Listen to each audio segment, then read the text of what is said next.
They found 27 bodies in the wreckage, 27 souls who never made it out of that burning metal coffin scattered across Montana's frozen peaks. But Jake Carter found number 28, and she was breathing.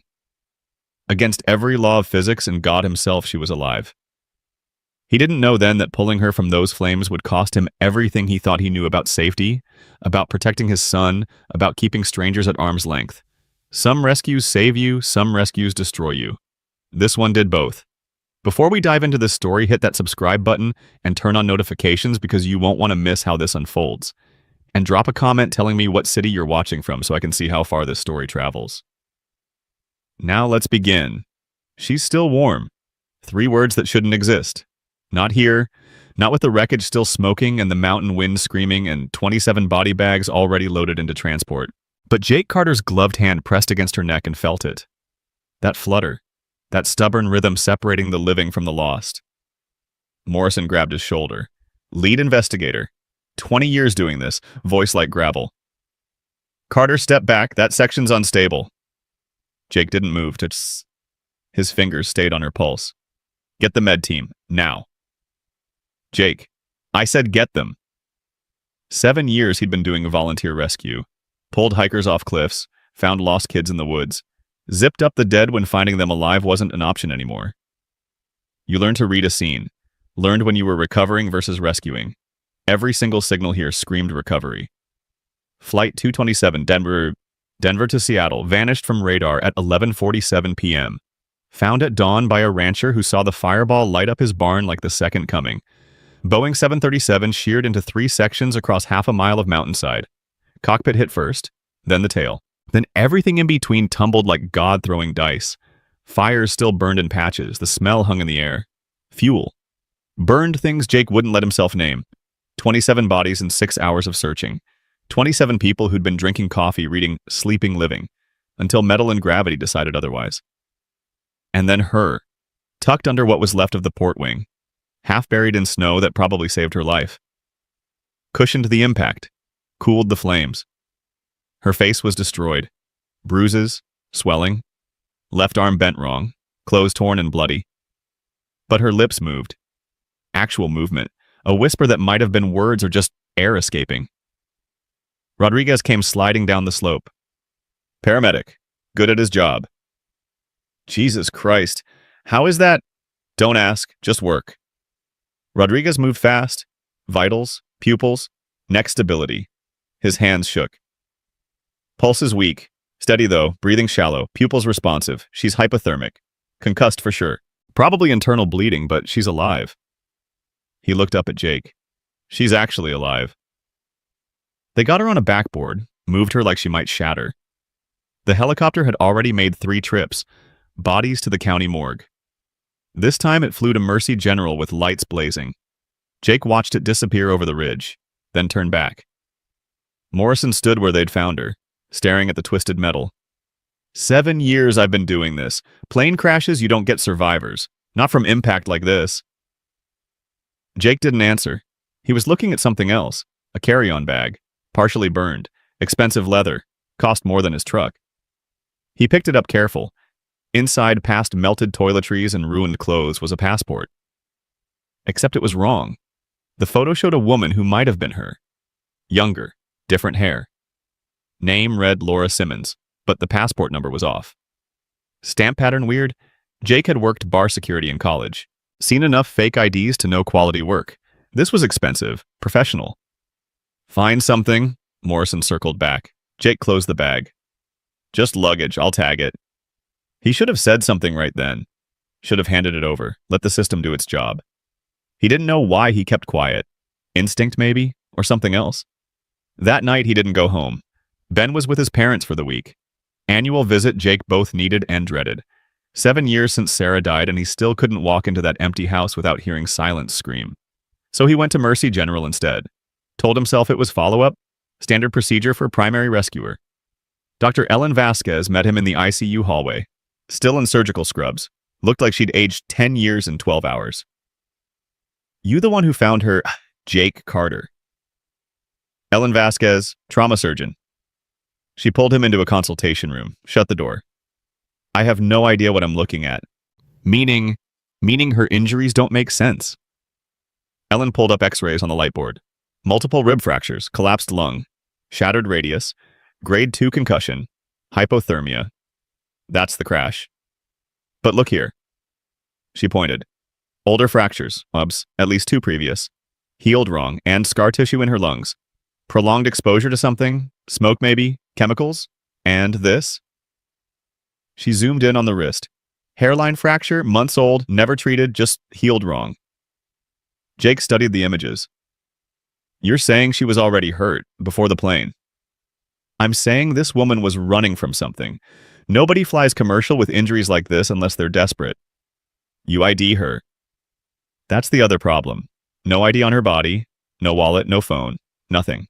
Just clothes and a name tag that says L. 1 letter, that's it. Her luggage, I found it at the scene, had a passport. What name? Laura Simmons. Ellen's expression shifted. We ran her fingerprints, standard procedure for unidentified patients, got nothing, no criminal record, no government employment, nothing. So Laura Simmons is either a ghost or that's not her real name. They stood in fluorescent silence, 2 people who'd seen enough to know when something didn't fit. Can I see her? She's sedated. Will be for days probably, but yeah. The ICU room was dim. All beeping machines and filtered light. She looked smaller than in the wreckage, more fragile. Her face swollen purple and green, but you could see the bone structure underneath. High cheekbones, strong jaw, magazine features. Her right hand lay on the blanket. Fingers slightly curled. No rings, but tan lines where rings had been. When she wakes up, we'll know more, Ellen said quietly. Until then, she's Jane Doe to the system. But between you and me, this woman's carrying secrets. Jake left at 2 a.m., drove home through empty streets, sat in his truck in the driveway 20 minutes before going inside. The house looked exactly like he'd left it. Ben's drawings on the fridge, school photo on the mantle. The careful architecture of a life rebuilt from ash. He'd promised Sarah, those final hospital days when cancer was winning, promised he'd keep living, take care of Ben, raise him right, not let grief turn their home into a tomb. And he had. Mostly. But living and thriving were different countries. Jake had been camping at the border for 7 years. His phone buzzed. Text from Morrison. FAA wants statements tomorrow. 9 a.m. Also victim list finalized. 27 confirmed dead. Your survivor is the only unaccounted passenger. Media's gonna have a field day. Jake stared at that last line. Unaccounted passenger. Because 27 plus 1 made 28. But Flight 227's manifest only listed 27 souls. Which meant the woman he'd pulled from Wreckage shouldn't exist. Not according to physics. Not according to paperwork. She'd gotten on that plane without being on it. His phone rang. His mother. Late for her, but she never slept well when Ben was there. Hey, Mom. Jake, we saw the news. That plane crash. They said you found someone alive. Yeah. My God, how is that even possible? I don't know. Luck, physics breaking, take your pick. Are you all right? You sound tired. He was exhausted. Bone deep. I'm fine. How's Ben? He's good. Wants to talk to you. Hold on. Rustling, then his son's voice. 13 years old and still cracking between boy and man. Dad? Hey, buddy? Mom said you rescued someone from a plane crash. Is that true? Jake closed his eyes.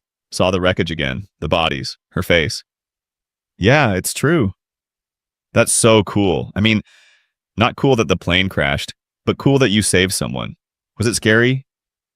Yeah, pretty scary. Did she thank you? She's still in the hospital. Hasn't woken up yet. Will she be okay? Such a simple question. Such an impossible answer. I hope so. Good, because you're really good at saving people, Dad. You saved me. When Mom died. Remember? Jake's throat closed. He remembered. Remembered Ben at 6 years old asking if the cancer was his fault. Asking if Mommy would have stayed if he'd been better. Remembered holding his son while they both broke. You saved yourself, buddy. I was just there. No, you saved me, and now you saved her. That's what you do. After they hung up, Jake sat in the dark kitchen and thought about what Ben said. That's what you do. Like it was simple. Like saving people was his job and not just accidents he stumbled into. Sarah's face smiled at him from the mantel. Forever 32. Forever gone. I don't know what I'm doing, he told her photo. Same thing he'd been saying for 7 years. Never got an answer. Never expected one. He poured whiskey. Didn't drink it. Just held the glass and watched the amber catch streetlight through the window. The next 3 days blurred. Interviews, statements, news turning his rescue into national sensation. Miracle woman survives unsurvivable crash. Lone survivor's identity mystery. Deepens. Who is Montana's Jane Doe? Jake avoided cameras, but he went back to the hospital every evening. Told himself it was responsibility, making sure his rescue stuck. Really, he just wanted to know. Who was she? Why someone would buy a fake passport? Board a doomed plane? Carry battle scars into the sky? On the 4th day, Ellen called him at work. She's awake. Jake dropped his tools, drove 90 on roads posted for 60. The construction site he managed could wait. This couldn't. She was sitting up when he walked in. Trying to. Wincing with every breath. The swelling had dropped enough to see her eyes properly. Gray-green. Like the river in winter. They tracked him with an intensity that made his chest tight. You're the one who found me. Her voice was rough, damaged by the breathing tube. But the accent underneath was polished.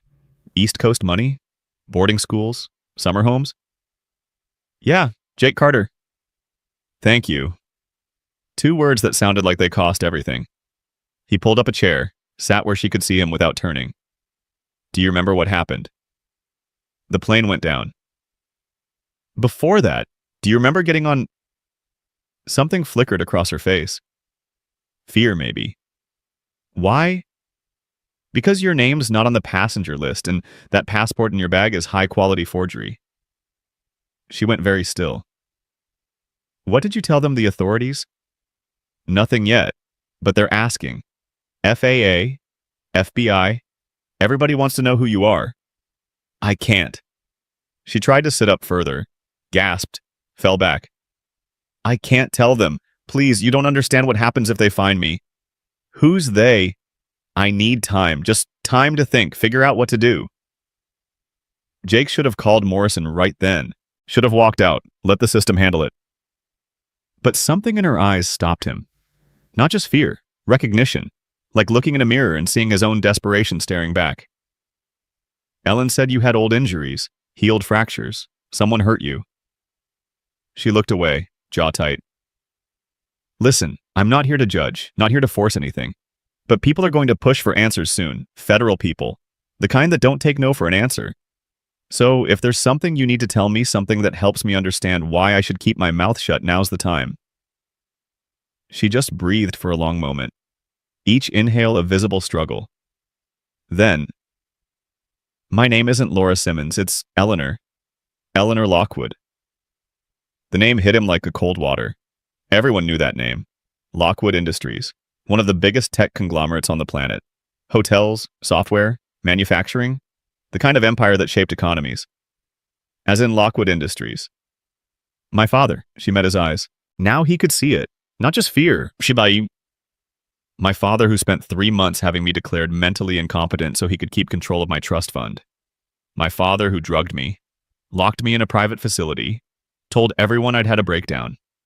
My father, who arranged my marriage to his business partner's son like I was inventory to be liquidated. The machines beeped steady. A nurse walked past outside. The world kept turning while Jake's understanding of it shifted 40 degrees left. You were escaping. I bribed an orderly, got his phone, contacted someone from college I trusted. She got me the passport, the ticket, everything. I was supposed to land in Seattle, get on a cargo ship to South Korea, disappear long enough to make my case, prove I'm not crazy, get a real lawyer who isn't on my father's payroll. Her voice cracked. Instead, the plane crashed and I'm still here, still in reach. He doesn't know you're alive yet. The news said no survivors. I'm counting on him believing that. They'll match dental records eventually, DNA if they have to. Only if they have something to compare it to. I've been away for months. They think I died in the facility fire. She said it flat, like describing weather. There was a fire, real one. Kitchen accident. 2 patients died. My father used it. Told everyone I was one of them. Closed casket funeral. Brief obituary. Eleanor Lockwood, beloved daughter, tragically lost. He's probably already restructured the board. Jake sat back hard. He faked your death. He needed me gone, but actually killing me looked bad, so he found another way. Except I wasn't dead. I got out, and I got on that plane. She closed her eyes. God, all those people. 27 people who weren't running, who were just living their lives, and they're gone because I... Hey, no, Jake leaned forward, voice sharp. That plane went down because of mechanical failure or weather or 1,000 things that have nothing to do with you. Don't carry that. You don't know that. I know guilt. I'm an expert in it. Trust me. I know when someone's trying to own something that isn't theirs. She opened her eyes, studying him. You lost someone. My wife, cancer, 7 years ago. He didn't know why he told her. Didn't usually volunteer it, but this conversation was already past normal. Adding one more truth felt natural. Left me with a 6-year-old son and no idea how to be a single parent. Still figuring it out. I'm sorry. Me too. A memory hit him sudden. Sarah in their kitchen, 3 weeks before she died. So thin he could see her bones. She'd made pancakes for Ben's birthday, stood at the stove even though it hurt, even though she could barely hold the spatula, because normal mattered, because being mom mattered more than being sick. She'd burned them, all of them, black and smoking, and she just stood there crying. Not because of the pancakes, because she was losing the ability to do simple things, because cancer was taking everything piece by piece. Jake had taken the spatula, turned off the stove, held her while she sobbed, and Ben had come downstairs and seen them and said in his small voice, "It's okay, Mom. I like cereal better anyway." The three of them had eaten cereal for breakfast, laughed about it, made it a joke. But Jake had seen it in Sarah's eyes, the knowledge that she was running out of mornings, running out of chances to be the mother she wanted to be. He blinked. Came back. Eleanor was watching him. Where did you go just then? Memory, my wife, near the end. He cleared his throat. She wanted to be stronger than she was, wanted to fight harder, but she was just tired. And everyone kept telling her to keep fighting. Like giving up was a failure. Like dying with dignity was somehow less brave than dying hooked to machines. What did you do? I stood between her and everyone else, told them she gets to decide, gets to own her ending, not them. He looked at Eleanor. That's what I'm offering you. Agency. Choice. Whatever happens next, you get a say in it. Her eyes were wet. You're either very kind or very stupid. Can't it be both? The smallest smile touched her lips, vanished under pain. What do I call you since you're apparently my guardian angel now? Jake works fine, and you, everyone calls me Eleanor or Miss Lockwood, or for the past few months, Patient 14. She hesitated.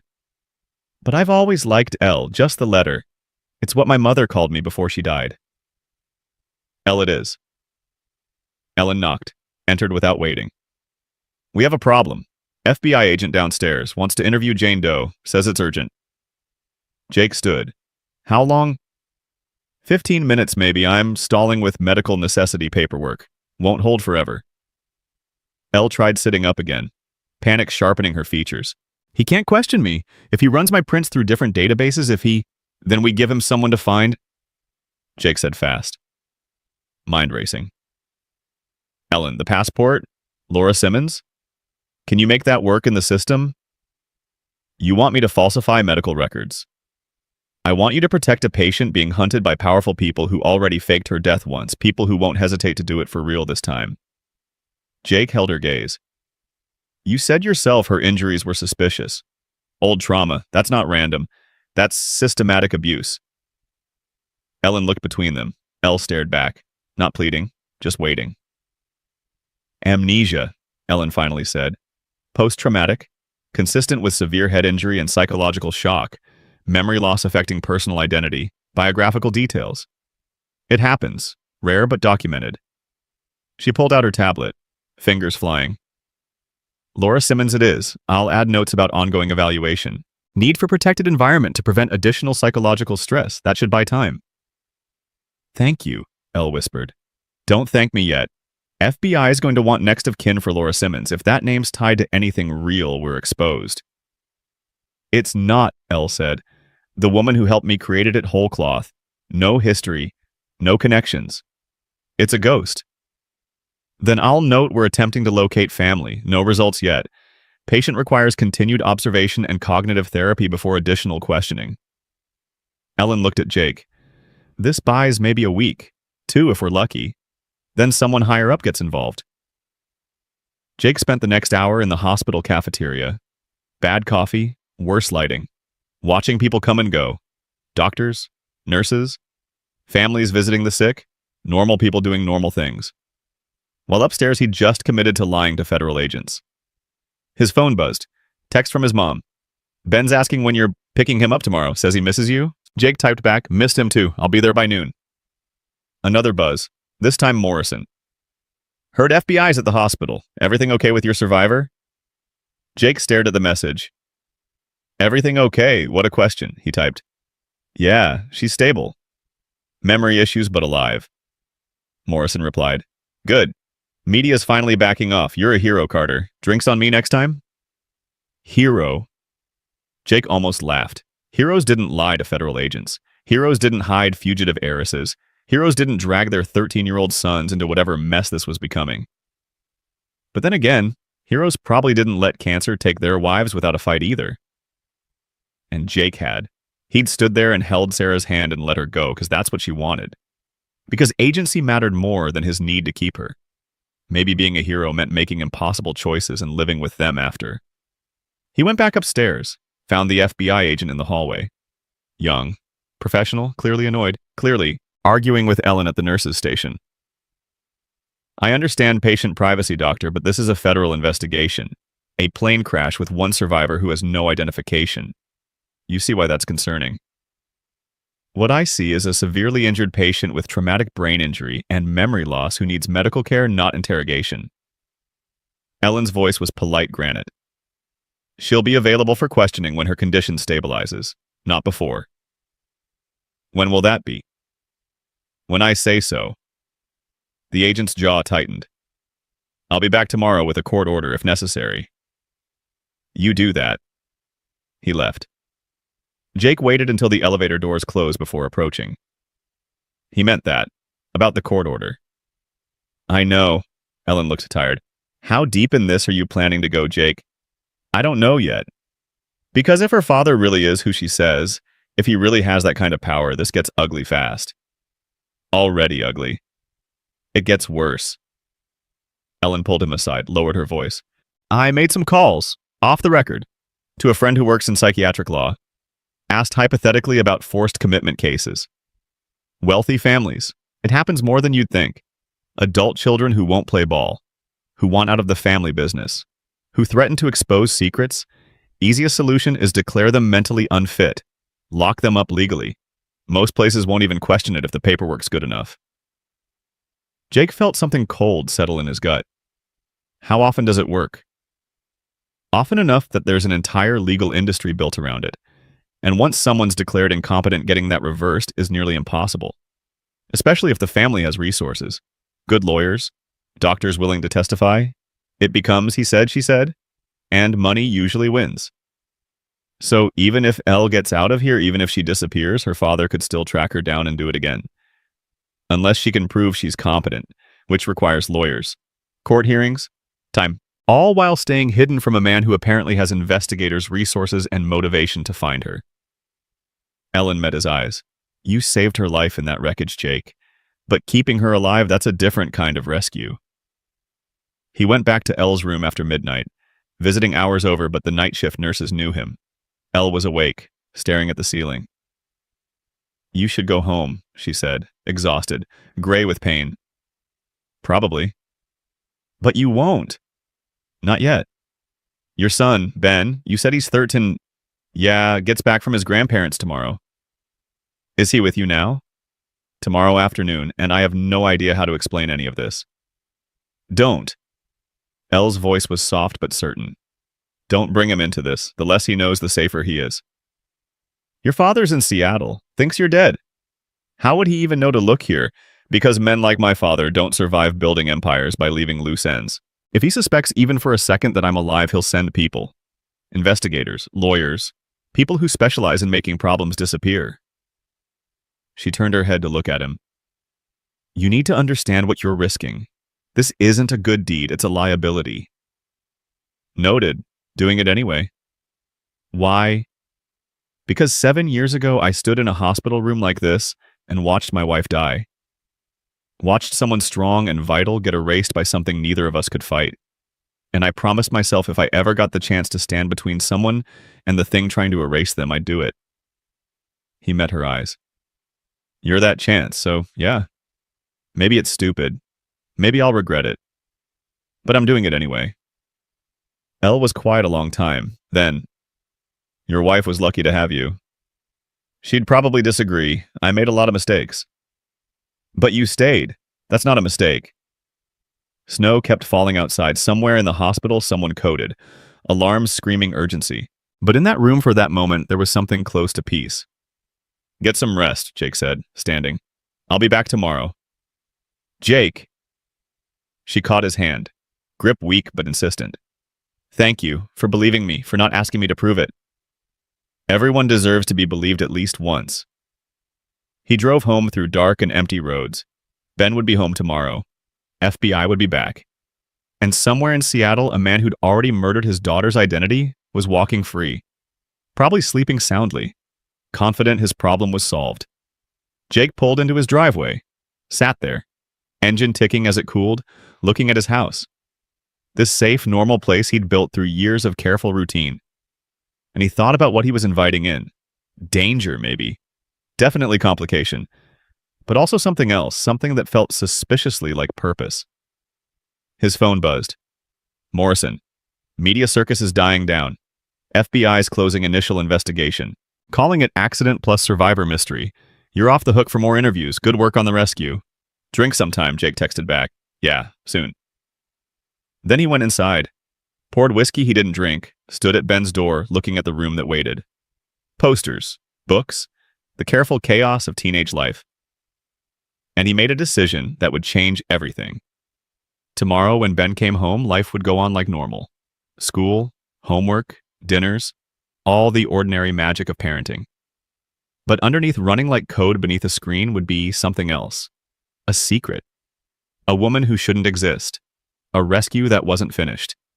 And Jake Carter, widowed father, volunteer, rescuer, ordinary man would become something he'd never planned.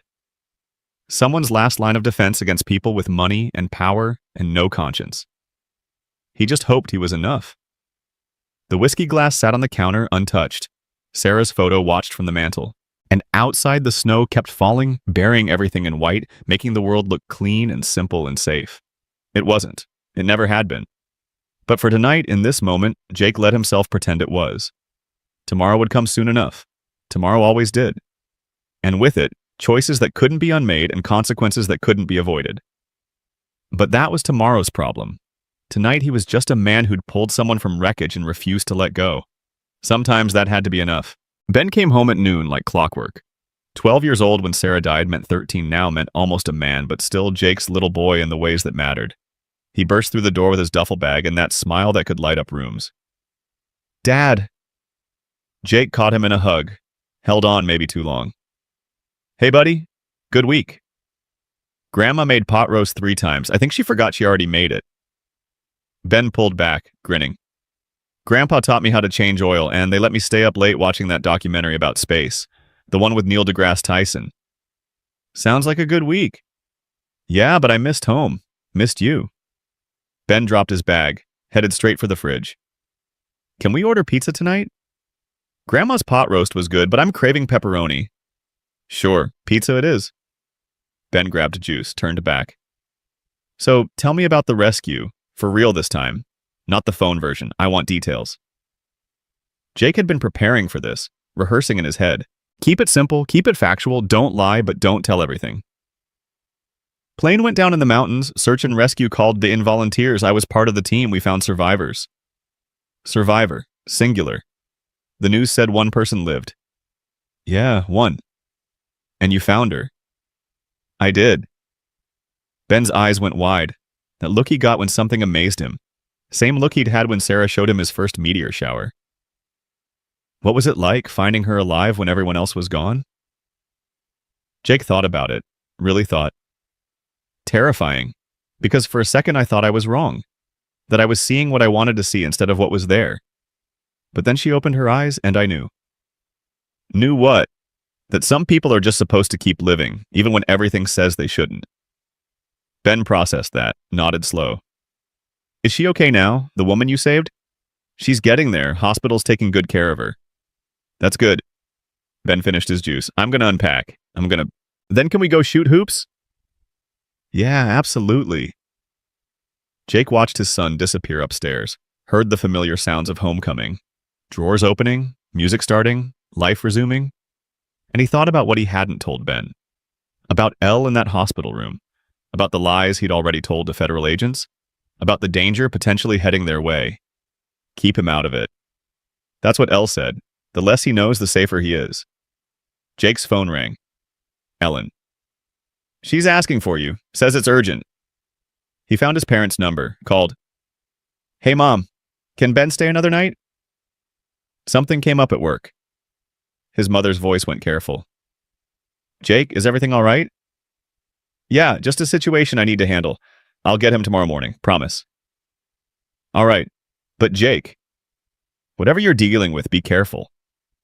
Mothers always knew, even when you didn't tell them. He drove to Mercy General thinking about careful. Thinking about how careful had kept him and Ben safe for 7 years. How careful meant routines and boundaries and not inviting chaos in.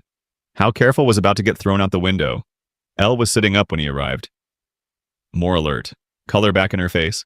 The swelling had dropped enough to see her properly now. She was beautiful in that way that came from good bones and better breeding. Old money beautiful. The kind that lasted. They're releasing me tomorrow, she said without preamble. Ellen says I'm stable enough for outpatient care, but I have nowhere to go. No ID that's actually mine. No money except what's in that burned luggage, and the FBI agent came back this morning with more questions. Jake pulled up a chair. What did you tell him? Nothing. Played the amnesia card. Said I couldn't remember anything before waking up here. He didn't believe me, but he couldn't prove otherwise. She looked at Jake. He asked about you. About the rescue. About why you keep visiting. What did you say? That you were kind. That you checked on all your rescues. I don't think he bought it. Probably not. They sat there. The machines beeped. A nurse walked past. I'm going to take you home with me, Jake said. To my house until we figure this out. Elle stared at him. You can't be serious. Completely serious. You need somewhere safe. Somewhere off the radar. Small-town Montana fits that description. Jake, you have a son. You can't bring me into his life, into his home. Not there with everything that's coming. Ben's 13. He's smart. He'll understand. Will he? Elle's voice went sharp. Will he understand when federal agents show up asking questions, when my father's investigators come knocking, when this whole thing explodes and you lose everything because you helped me? Maybe not, but I'm doing it anyway. Why you keep saying you'll help, but you won't tell me why? Jake looked at his hands. Rough from work, scarred from 7 years of construction and rescue and single parenting. When Sarah was dying, she made me promise something. Not the usual stuff. Not take care of Ben or move on or be happy. She made me promise that I wouldn't let fear win. That I wouldn't build walls so high nothing could hurt me again. He looked up. I've been breaking that promise for 7 years, keeping safe, keeping careful. And Ben's growing up watching me exist instead of live. So, yeah, maybe this is stupid. Maybe it's dangerous. But it's also the first real choice I've made in 7 years. Elle's eyes were wet again. Your wife sounds like she was remarkable. She was. I'm not her. I can't replace what you lost. Not asking you to, just asking you to let me help. Ellen came in with discharge papers, looked between them. So, what's the plan? She's staying with me, Jake said, until she's fully recovered. Ellen's eyebrows went up. Jake, that's a bad idea. Probably, doing it anyway. The FBI's watching her. Watching you now too, probably. And if her father finds out she's alive, if he sends people your home becomes ground zero. Then we deal with it when it happens. Ellen sighed, signed papers. You're both insane. I'm noting in her file that patient is recovering with primary rescuer due to lack of alternative care options and continued medical need for supervised environment. That gives you some cover. Not much, but some. Thank you, Elle said quietly. Don't thank me, just don't get Jake killed. They left the hospital at dusk. Jake had brought spare clothes from the donation bin, jeans that were too big, a sweater that swallowed her. She looked like a kid playing dress-up, fragile and lost and trying hard not to show it. My truck's this way. She followed slow, every step careful, ribs still healing, arm in a sling. But she didn't complain, didn't ask for help, just kept moving. The drive to his house took 20 minutes. Elle watched the landscape roll past. Mountains, pine, the kind of empty that city people found unsettling and locals called home. It's beautiful, she said. I'd forgotten places like this existed. Wait till summer. That's when it really shows off. Jake pulled into his driveway, looked at his house with new eyes, trying to see it the way she would. Small, simple, the kind of place you raised kids and grew old and never made headlines. Perfect camouflage for someone running from a billionaire father. This is me. Elle climbed out slow, looked around. It's perfect. Inside smelled like home. Coffee and wood and that particular scent that comes from years of living in the same space. Ben's backpack by the door, Sarah's Afghan still on the couch. Photos on the mantle marking time and frozen moments. Guest rooms upstairs, first door on the right, bathrooms across the hall. Make yourself comfortable. Elle stood in the entryway like she wasn't sure she was allowed further. Jake, I don't know how to thank you. Don't, not yet. Wait till we see if this works. She nodded, headed upstairs. Jake heard the guest room door close, then silence. He called his mother. Change of plans. I'll get Ben in the morning, like I said. Something came up. Jake, what's going on? Just trust me, Mom, please. She didn't sound convinced, but she agreed. Jake hung up and stood in his kitchen trying to figure out what he'd just done. Brought a fugitive heiress into his home, lied to his parents, set himself up as an obstacle between a powerful man and his runaway daughter. His phone buzzed. Text from Morrison. Heard your survivor got discharged. She doing okay? Jake typed back. Yeah, stable. Staying local for follow-up care. Morrison replied. Good. Glad she's got you looking out for her. You're a good man, Carter. Jake stared at that message. Good man. He used to think he knew what that meant. Now he wasn't sure. Upstairs he heard water running, Elle taking a shower. First real one since the crash, probably. He thought about her up there in his guest room. Wearing borrowed clothes, living a borrowed life, running from a father who'd already erased her once. Morning came cold and bright. Jake woke early, found Elle already in the kitchen. She'd made coffee, found his French press somehow. The smell was different from his usual. Better, richer. You made coffee. Hope that's okay, I couldn't sleep. She handed him a cup. I found beans in your freezer. They're good quality. Jake sipped. Perfect temperature, perfect strength. Where'd you learn to make coffee like this? Elle paused.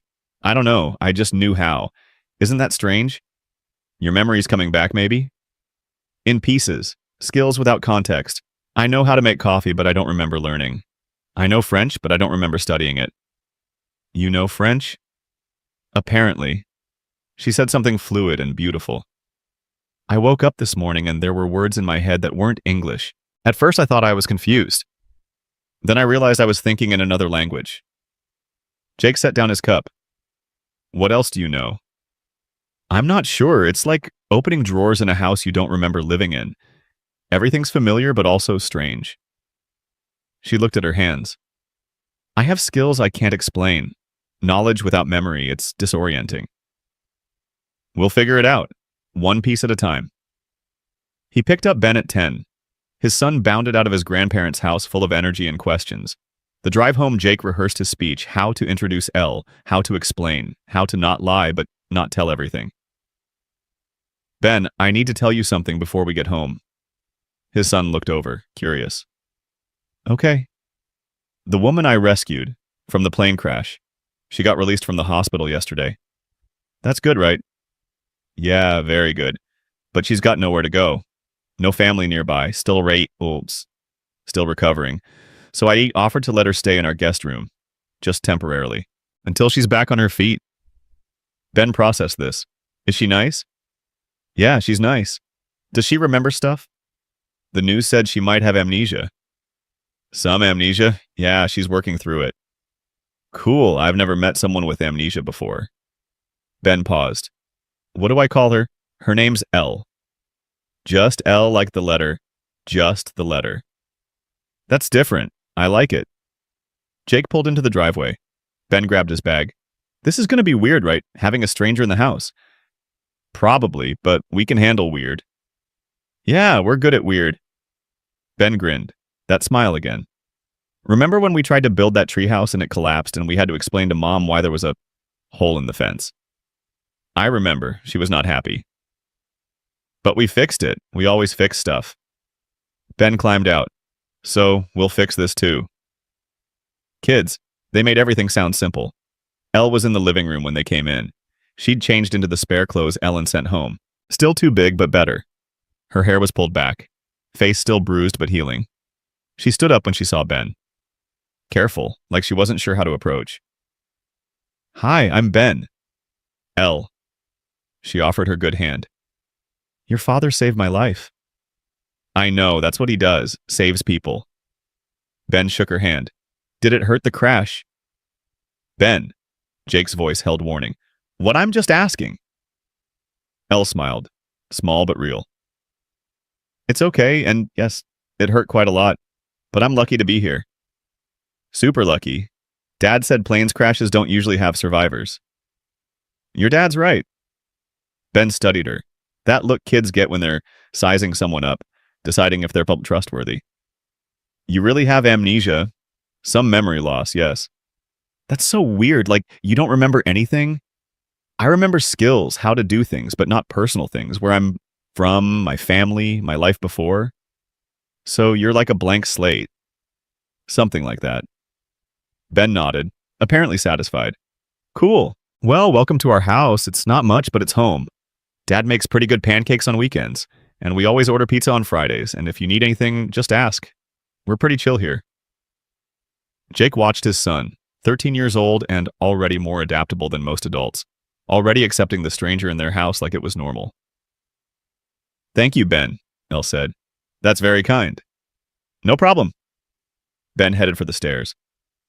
I'm going to game for a while. Let me know when lunch is. After he disappeared, Elle looked at Jake. He's wonderful. He's something. He looks like you? Same eyes.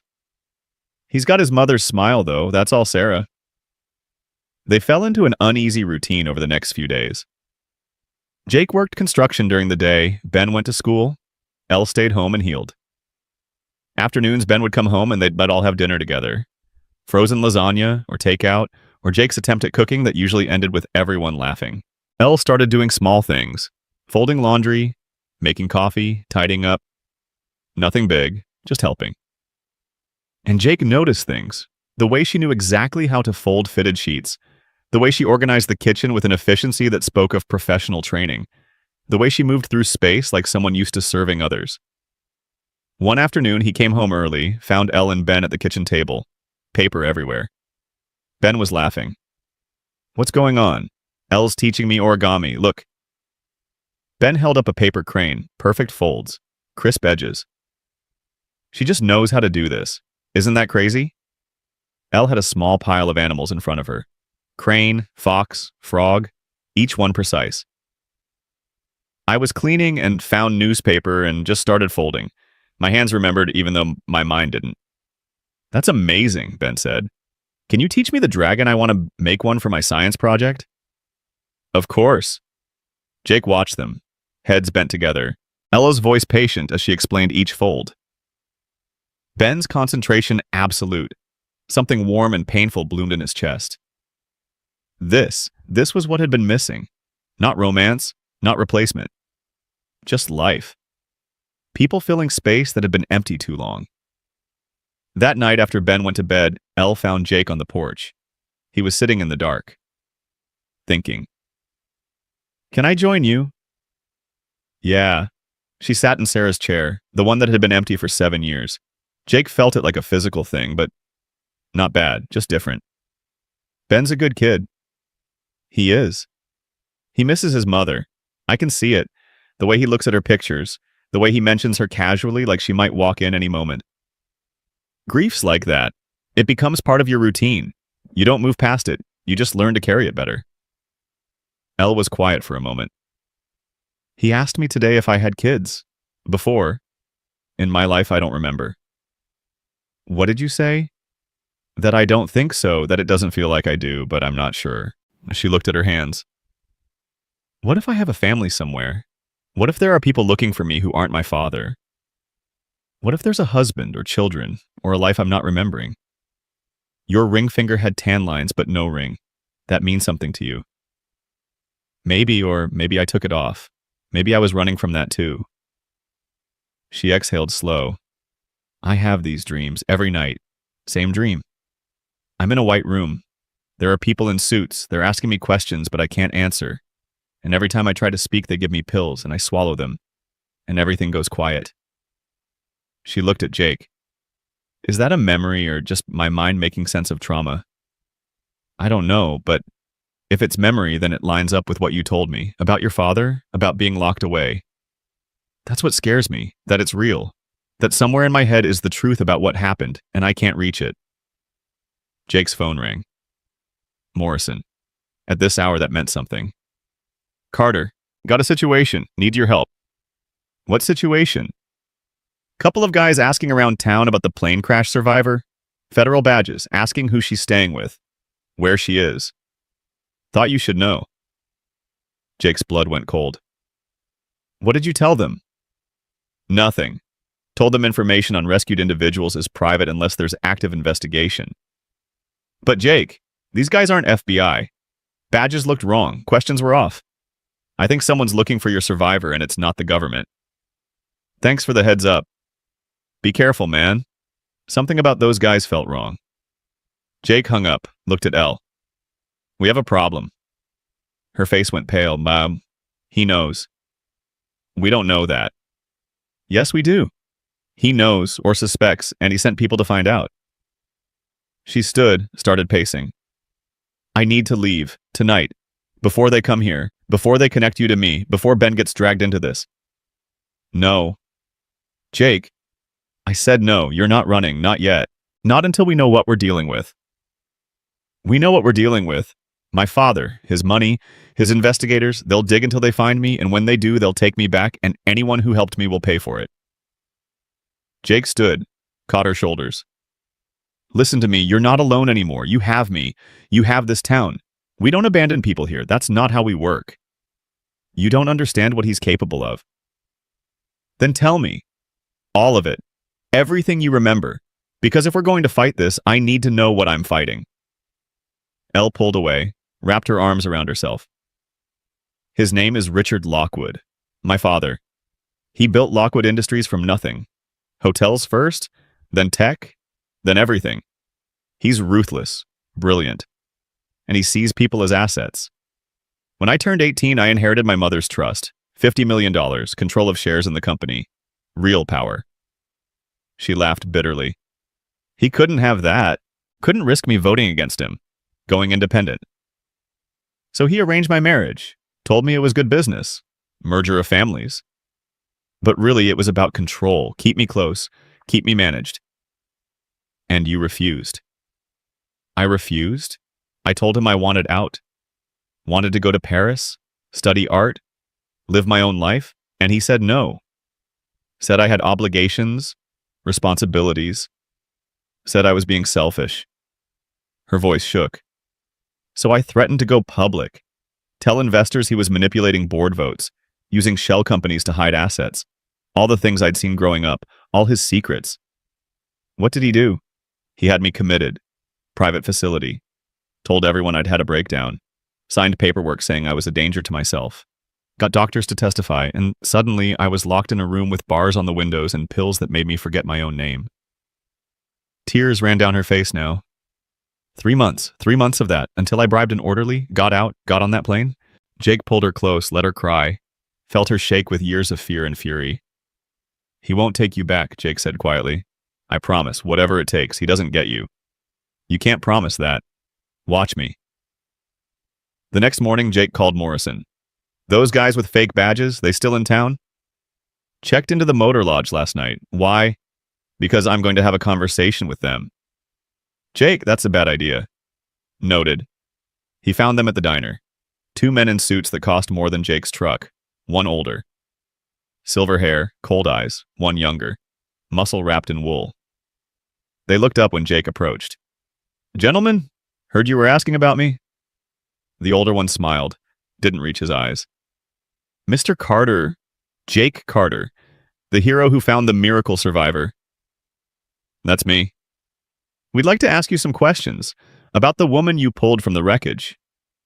Why? We represent interested parties who believe she may be someone they're looking for. What parties? That's confidential. Jake pulled up a chair, sat. Here's what's going to happen. You're going to leave town today, and you're not going to come back, and you're not going to bother anyone else with your questions. The younger one leaned forward. Or what? Or I call the sheriff and report 2 men impersonating federal agents. That's a felony, and small-town jails aren't pleasant. The older one's smile never wavered. Mr. Carter, I don't think you understand the situation. We're simply trying to reunite a young woman with her family. Her father is very concerned about her well-being. Her father faked her death, had her locked up, drugged her. So, forgive me if I don't trust his concern. Something flickered in those cold eyes. She told you that, did she? Interesting. Did she also tell you she's mentally unstable? That she has a history of delusions and violent behavior? That she's a danger to herself and others? She told me the truth, and I believe her. Belief is admirable, but facts matter. And the fact is, Eleanor Lockwood is incompetent to make her own decisions. Her father has legal guardianship, court orders, medical documentation, everything proper and legal. Not in Montana, he doesn't. That can be arranged, quite easily. Jake stood. Get out of my town. The older man stood too, buttoned his suit jacket. We'll be in touch, Mr. Carter, when you're ready to be reasonable. They left. Jake sat there, made his heart pounding, hands shaking. This was real now, not theoretical, not maybe. Real men with real resources hunting Elle, and he'd just painted a target on himself and his son. His phone rang. Unknown number. Mr. Carter. The voice was smooth, educated, power wrapped in politeness. This is Richard Lockwood. I believe you have my daughter. Jake's hand tightened on the phone. The voice was exactly what he'd imagined. Smooth, educated. The kind of voice that closed billion-dollar deals and ruined lives with equal ease. You don't have a daughter, Mr. Lockwood. You have a death certificate. A soft chuckle. So she told you. Good, that saves time. Let me be direct, Mr. Carter. Eleanor is ill, deeply ill. She suffers from paranoid delusions, dissociative episodes, and violent tendencies. The plane crash has undoubtedly made her condition worse. She needs professional care, medical intervention, not the well-meaning but ultimately harmful shelter of a stranger. She seems pretty clear-headed to me. Of course she does. That's the nature of her illness. Lucid intervals followed by psychotic breaks. It's all documented. Court-sealed records, medical files. 3 separate psychiatrists diagnosed her. She's a danger to herself and to anyone around her. Jake walked outside, away from the diner, away from listening ears. If she's so dangerous, why'd you fake her death? Silence. Then, I don't know what she told you, but my daughter died in a facility fire 6 months ago. It was tragic. Devastating. I buried her, mourned her, and now you're telling me she's alive, which means either you're lying or she staged her own death and has been on the run. Either way, she needs help. Or you're lying, and you had her locked up illegally, drugged her, arranged a fake death to maintain control of her inheritance. Those are serious accusations, Mr. Carter. Defamatory, even. I could have you sued into oblivion for speaking them aloud. Go ahead. I'll speak them in court, too. Another pause. When Richard spoke again, the polish was still there, but something underneath had hardened. I like you, Mr. Carter. You're loyal, protective, Those are admirable qualities. So I'm going to make this simple. Return Eleanor to my care and I'll be grateful. Very grateful. I'm prepared to offer you $50,000 for your trouble, plus coverage of any expenses you've incurred, plus a reference letter that will open doors anywhere in the country. I'm not interested in your money. Everyone's interested in money. They just pretend otherwise until the number gets high enough. 100,000 then. Cash transferred today. No. 200,000. Final offer. Think about your son, Mr. Carter. Think about his future. College tuition. Opportunities. Security. $200,000 buys a lot of security. Jake felt rage building. White hot. My son's name doesn't belong in your mouth. Your son is 13. Attends Lincoln Middle School. Plays basketball. Likes astronomy. His grandmother's maiden name was Richardson. She lives at 4738 Oak Street. Your parents' address, where Ben was just last week. Richard let that sink in. I know everything, Mr. Carter. That's what resources buy. Knowledge. And with knowledge comes power. You threatening my family? I'm stating facts. Facts like you're a construction foreman making $48,000 a year. Facts like you have $17,000 in credit card debt from medical bills after your wife died. Facts like you're one emergency away from financial disaster. I'm offering you a solution. Take the money. Return Eleanor. Everyone wins. Except Eleanor. Eleanor will receive the best care available. Private facility. Top doctors. Everything she needs. She needs freedom. She needs to be believed. She needs her father to stop treating her like property. Richard's voice went cold. Really cold. You have 24 hours, Mr. Carter. After that, I stop being reasonable. I have lawyers, investigators, resources you can't imagine. I will bury you in legal fees. I will have Eleanor declared incompetent and have you charged with kidnapping. I will make your life a living hell, so think carefully about your next move. The line went dead. Jake stood there, phone in hand, heart hammering. Around him, the town moved normal. People shopping, talking, living. None of them knowing the conversation he'd just had. The threats made, the danger circling. He drove home fast, found Elle in the living room. She took one look at his face and stood. What happened? Your father called me, knows you're here, offered me money to return you, then threatened my family when I refused. Her face drained of color. Oh God, Jake, I'm so sorry. I should never have stayed, should never have put you in this position. Little late for that.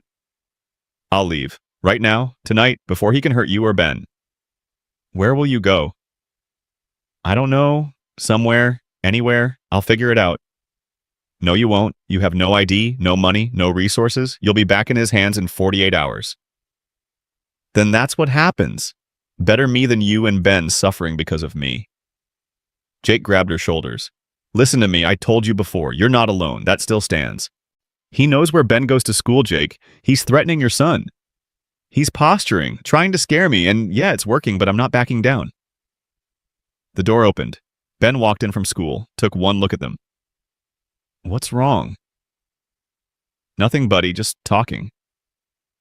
Don't lie to me. Ben's voice had that edge, that almost adult tone that snuck out sometimes. Something's wrong, I can tell. Is it about Elle? Jake and Elle exchanged looks. Finally, Jake nodded. Yeah, it's about Elle. Okay, so tell me, I'm not a kid anymore. I deserve to know what's happening in my own house. Elle sat down heavy. Your father's trying to protect me, but I'm bringing danger to your home. People are looking for me, bad people, and your father's refusing to give me up. Ben looked between them. Why are bad people looking for you? Because I ran away from my family and they want me back. Why'd you run away? Because staying meant losing myself, losing everything that made me me. Ben processed this, nodded. Then you did the right thing, and Dad's doing the right thing helping you, so what's the problem? Jake almost smiled. The problem is the people looking for her have power, money. They're threatening us. So we fight back. It's not that simple, buddy.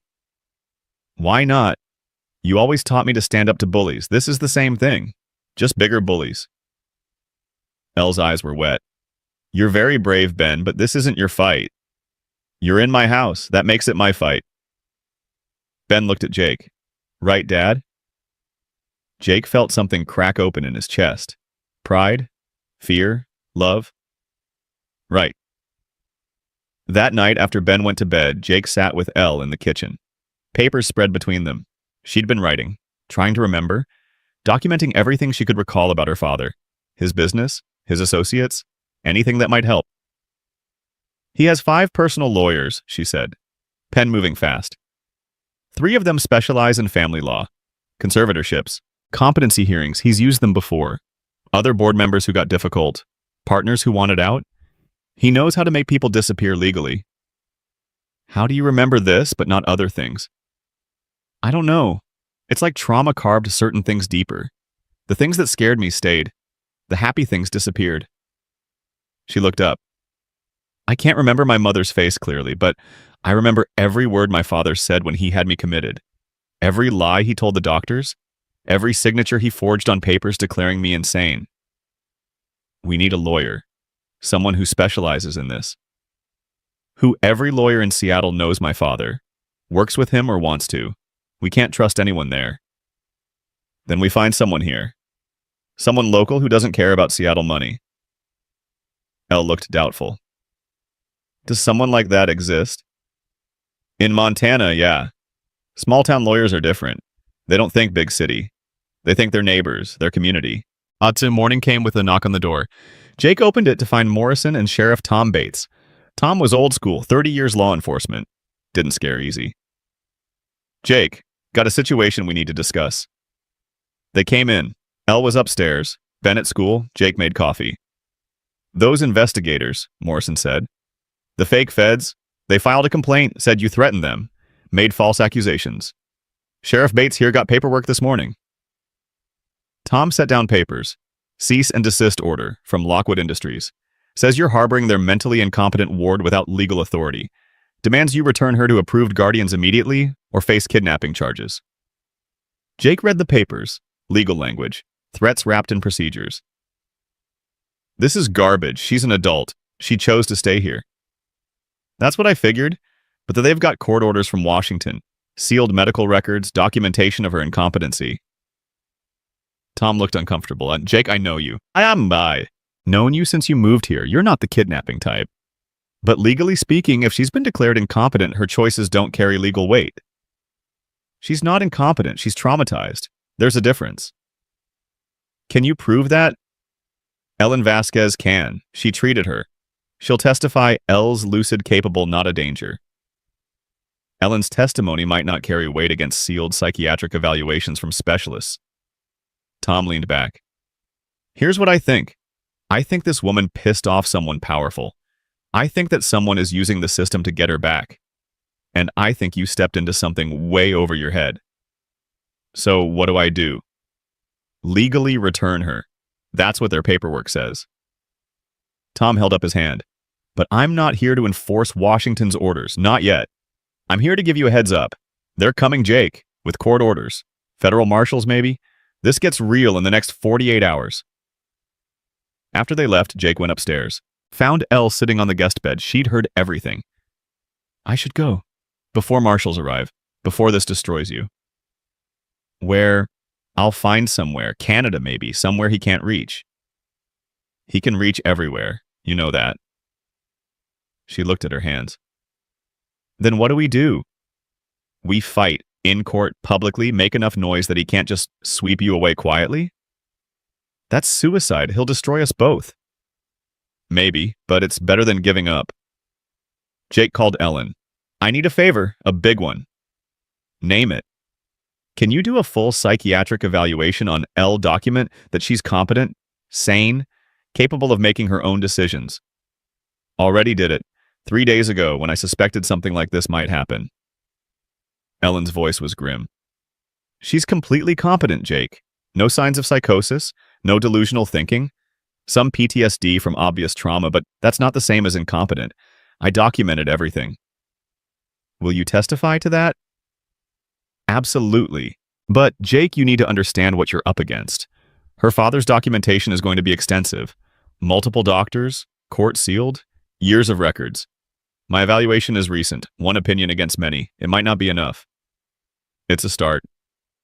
Next, he called the only lawyer in town he trusted, Margaret Chen, 60 years old, sharp as broken glass. She'd handled Sarah's estate when she died. Did it for cheap because she liked Jake? Margaret met him at her office, listened while he explained, didn't interrupt, just listened. When he finished, she leaned back. You're asking me to go up against one of the most powerful men in America? Yes. With nothing but Ellen's evaluation and your testimony that this woman is telling the truth.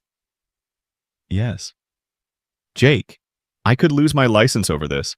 If her father's records are legitimate, if she really is incompetent, and I help hide her, that's criminal.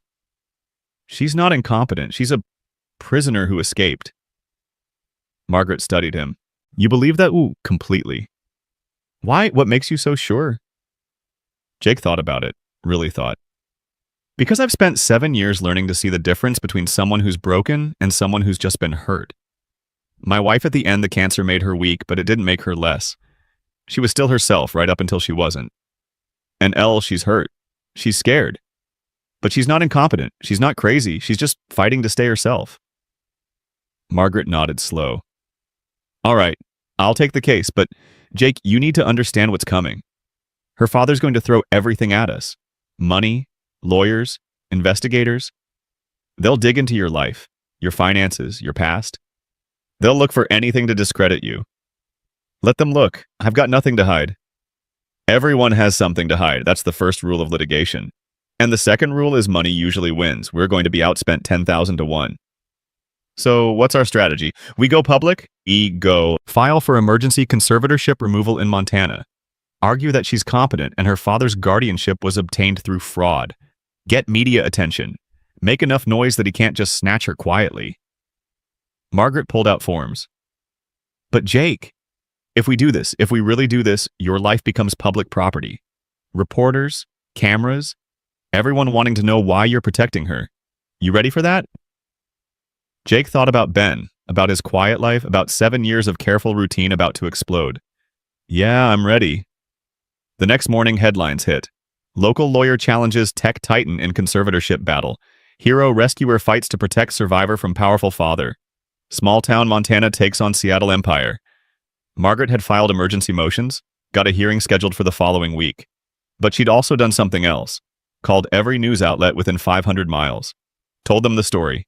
Made Jake and Elle available for interviews. The reporters came like locusts. News vans, cameras, microphones shoved in faces. Jake stood on his porch and told them the truth. He'd found Elle in Wreckage, saved her life. And now he was fighting to keep her free. Elle stood beside him, visible, real. Not hiding. She spoke clearly, calmly. My name is Eleanor Lockwood. My father had me imprisoned illegally. Drugged? Declared incompetent because I refuse to be controlled.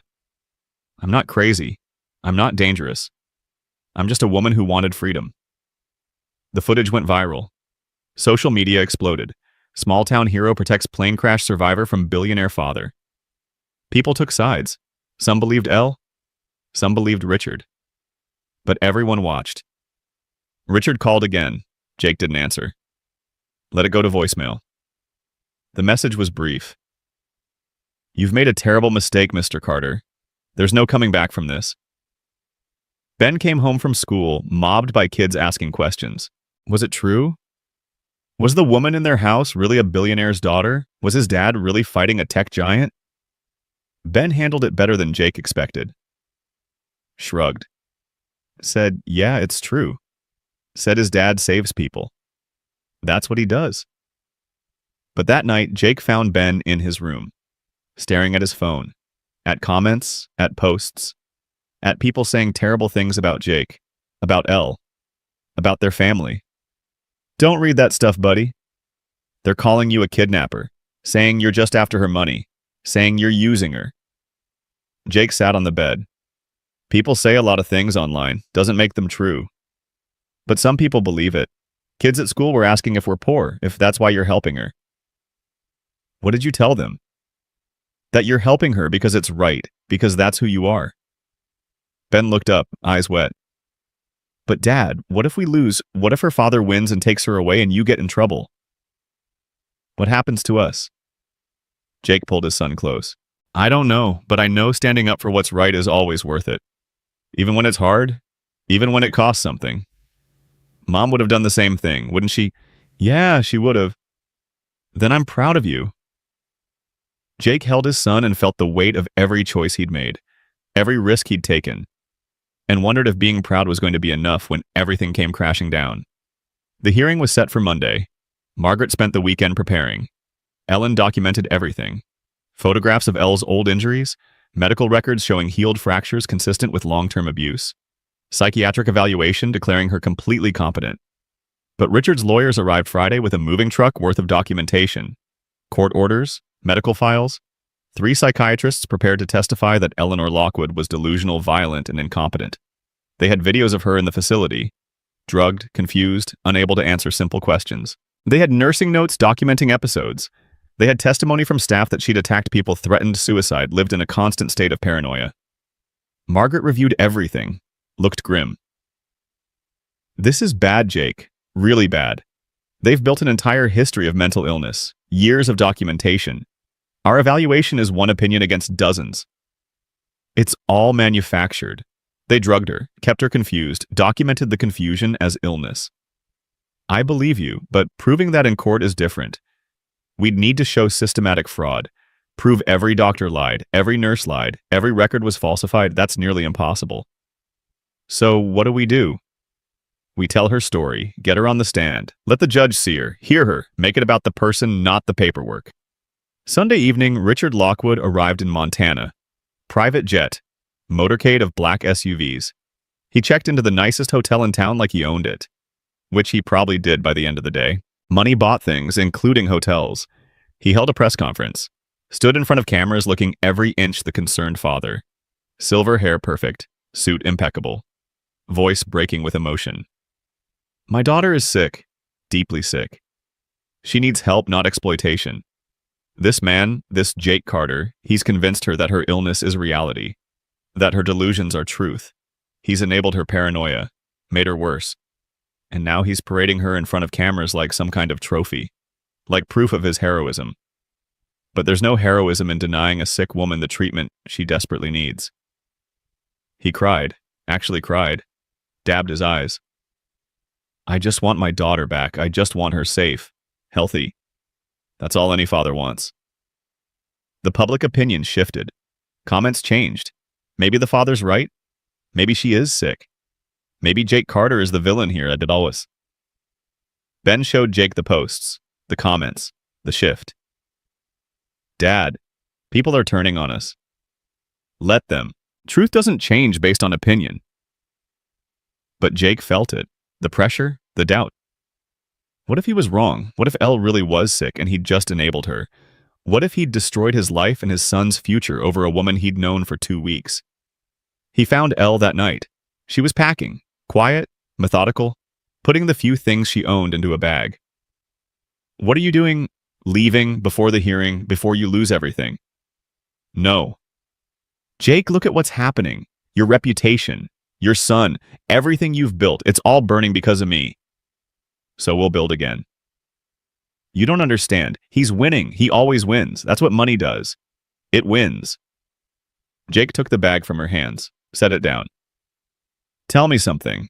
That night in the hospital, when you told me about your father, about being locked up, about escaping, was any of that a lie? No. Were you competent then? Yes. Are you competent now? Yes. Then we fight, because truth matters. Because you matter. Because giving up means he wins, and I'm not letting him win. Elle's face crumpled.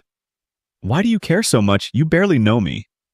Because 7 years ago, I stood in a hospital and watched my wife die, and I couldn't do anything. Couldn't fight it. Couldn't stop it. Could only hold her hand and let her go. And I swore if I ever got another chance to fight for someone, I'd fight until there was nothing left to fight with. He gripped her shoulders. You're that chance, so I'm fighting. And I'm not stopping. Not for your father. Not for public opinion. Not for anything. She kissed him then. Sudden. Desperate. Tasting like tears and hope and 7 years of grief meeting 2 weeks of purpose. Jake kissed her back. Felt something shift. Something that had been frozen start to thaw. They pulled apart, both breathing hard, both scared. That was probably stupid, Jake said. Definitely stupid. Your father's going to use it against us. Say I manipulated you. Say it proves you're incompetent. I don't care. You should. Jake, if we lose tomorrow, if the judge orders me back to his custody, I need you to know something. These 2 weeks here with you and Ben, they're the first time I've felt human in years. The first time I've felt like myself. Whatever happens tomorrow, thank you for that. Monday morning came cold and clear. The courthouse was packed. Media, supporters, Richard's people in expensive suits. The whole town seemed to have showed up, taking sides, watching. Margaret met them outside.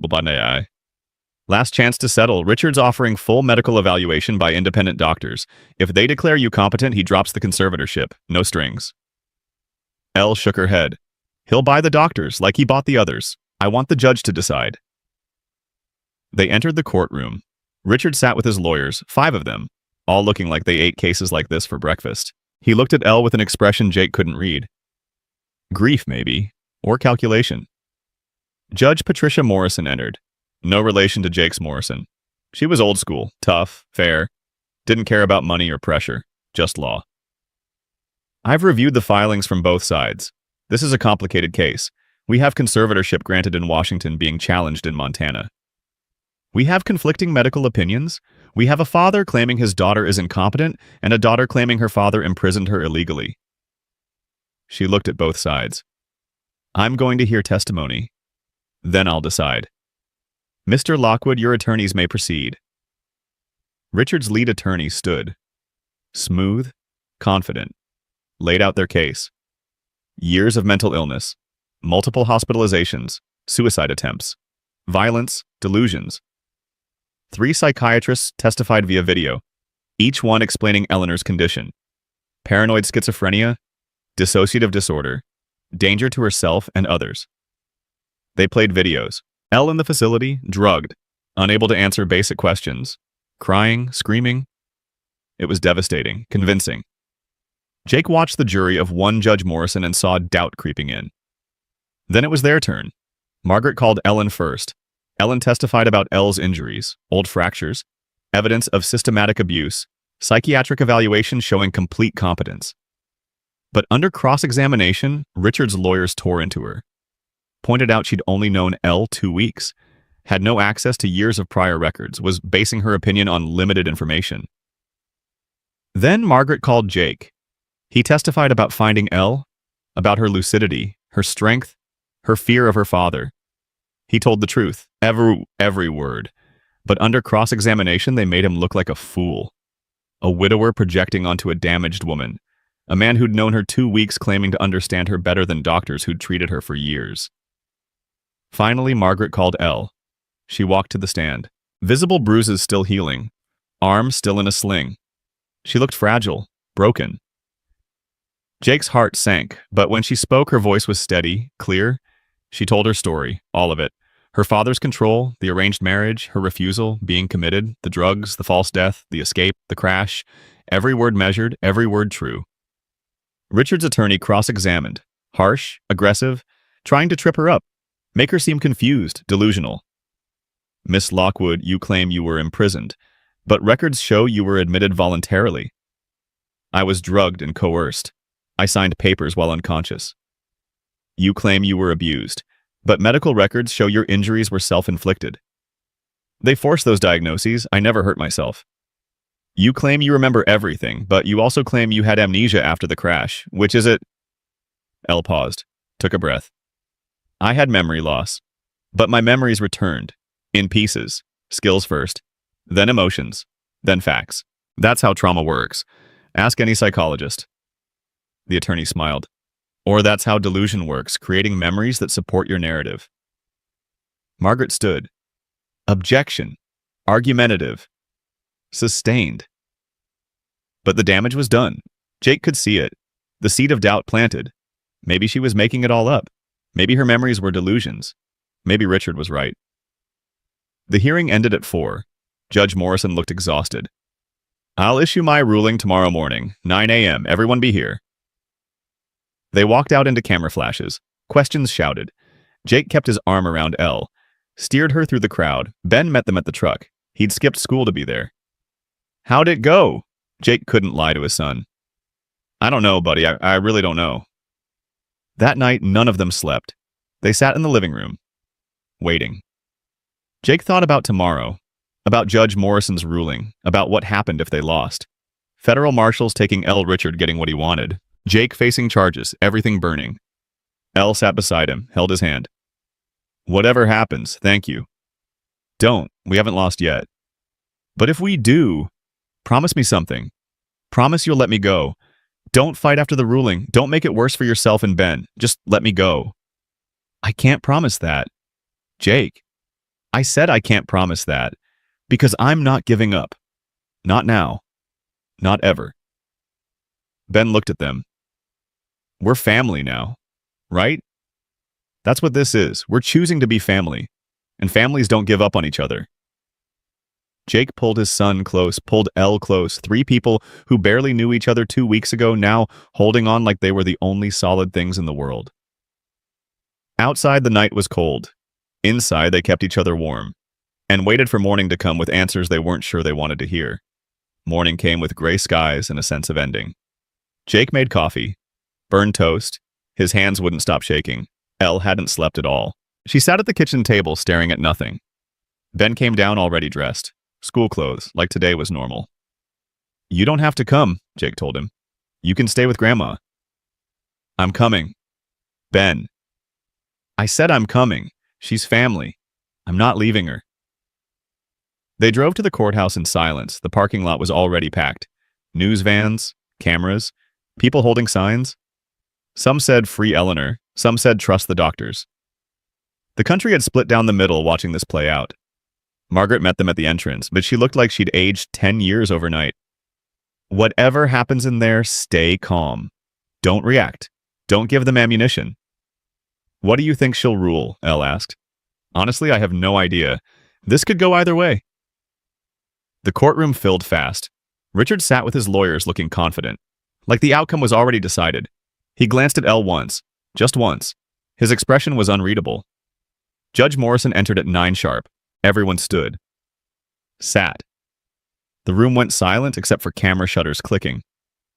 "I've spent the night reviewing testimony and evidence from both sides." Judge Morrison began. Her voice was steady but tired. "This case represents a fundamental question about autonomy, mental health, and the power of family. On one hand, we have extensive medical documentation spanning years showing a pattern of mental illness. On the other, we have recent evaluations suggesting competence and allegations of systematic abuse." Jake's heart hammered. He reached for hand under the table. She gripped back hard enough to hurt. The videos presented by Mr. Lockwood's attorneys are disturbing. They show a woman clearly in distress, unable to function, but Dr. Vasquez's evaluation shows a completely different person. Lucid, thoughtful, traumatized but not incompetent. Judge Morrison paused. "I'm troubled by the discrepancy. I'm troubled by the timing. I'm troubled by the fact that Eleanor Lockwood was declared dead 6 months ago, yet is very much alive." Richard shifted in his seat. First sign of discomfort Jake had seen.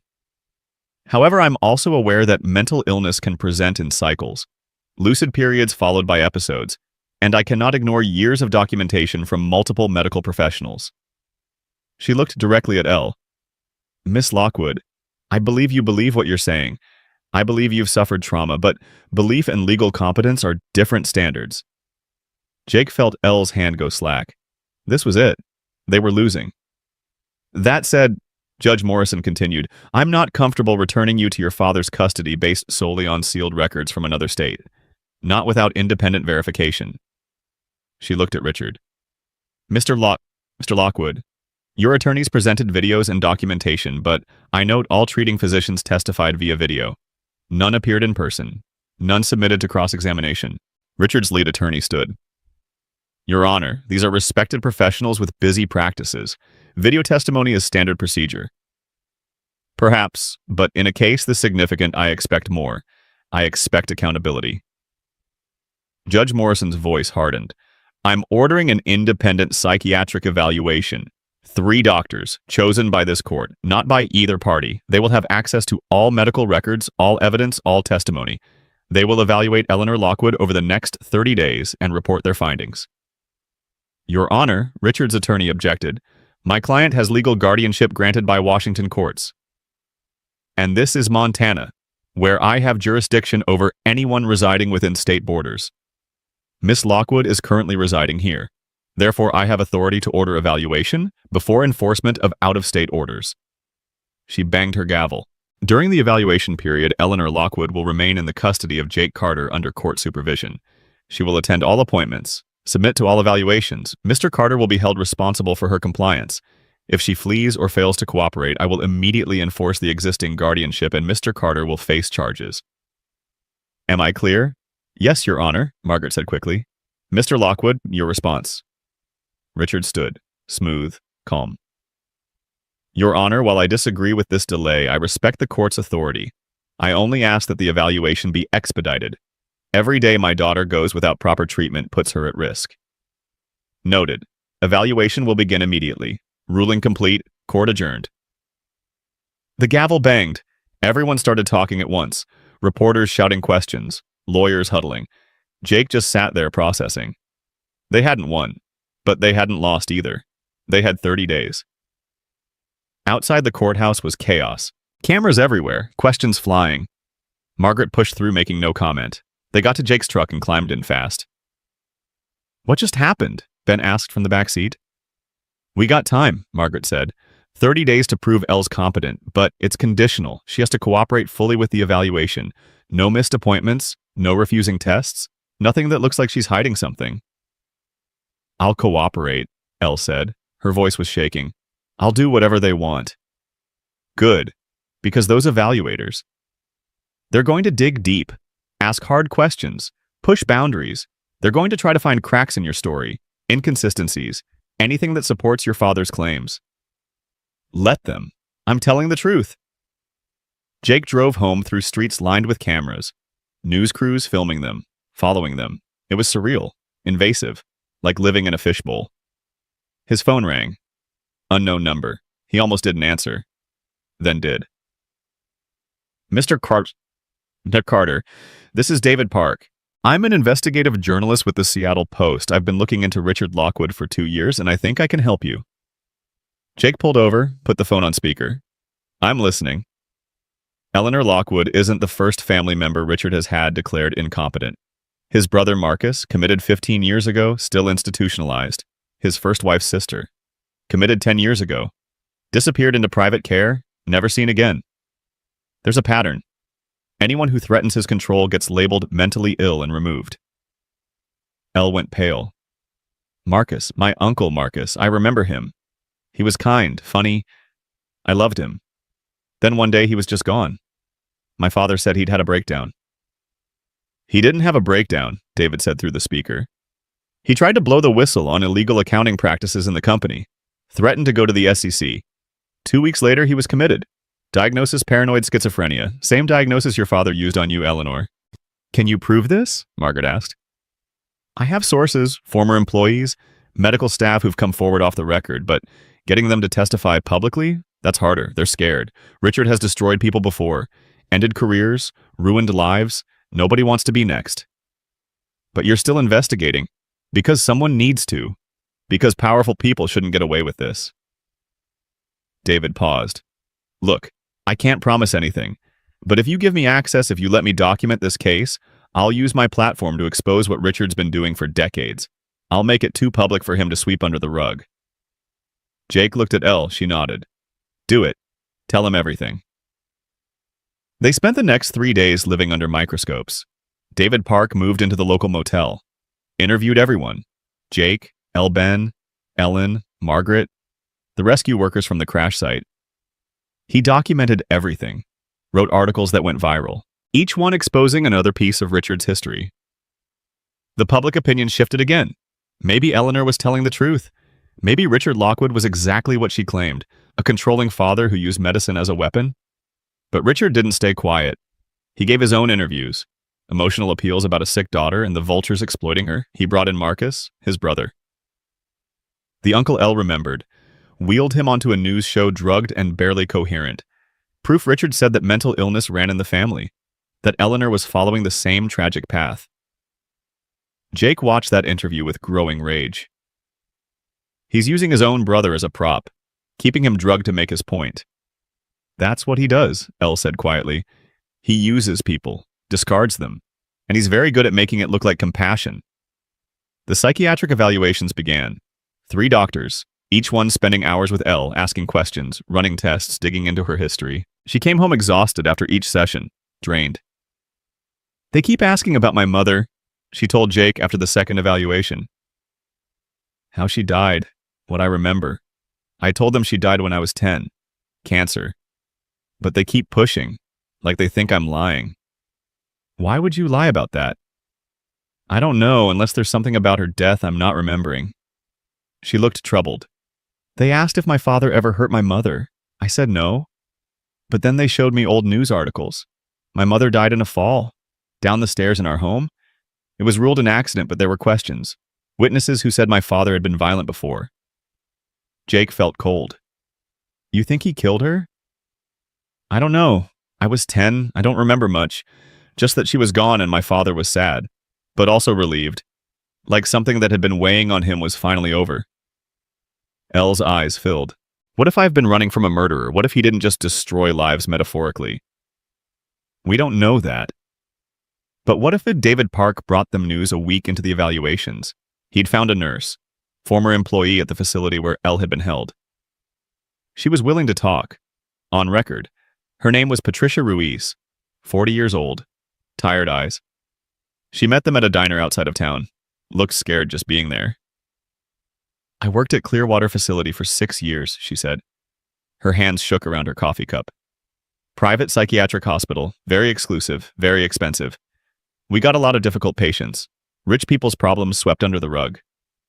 You treated Eleanor, Margaret asked. I was assigned to her for 3 months, January to March last year. Patricia looked at Elle. You probably don't remember me. You were pretty out of it most of the time. I remember pieces. Faces without names. Did they make you drug me? We had orders from Dr. Chen. She was your primary psychiatrist. Antipsychotics, sedatives, heavy doses. Whenever you got agitated, we increased them. Whenever you tried to refuse medication, we documented it as evidence of your incompetence. Patricia's voice broke. I'm not proud of what we did. But orders were orders, and questioning orders meant losing your job. What changed? David asked.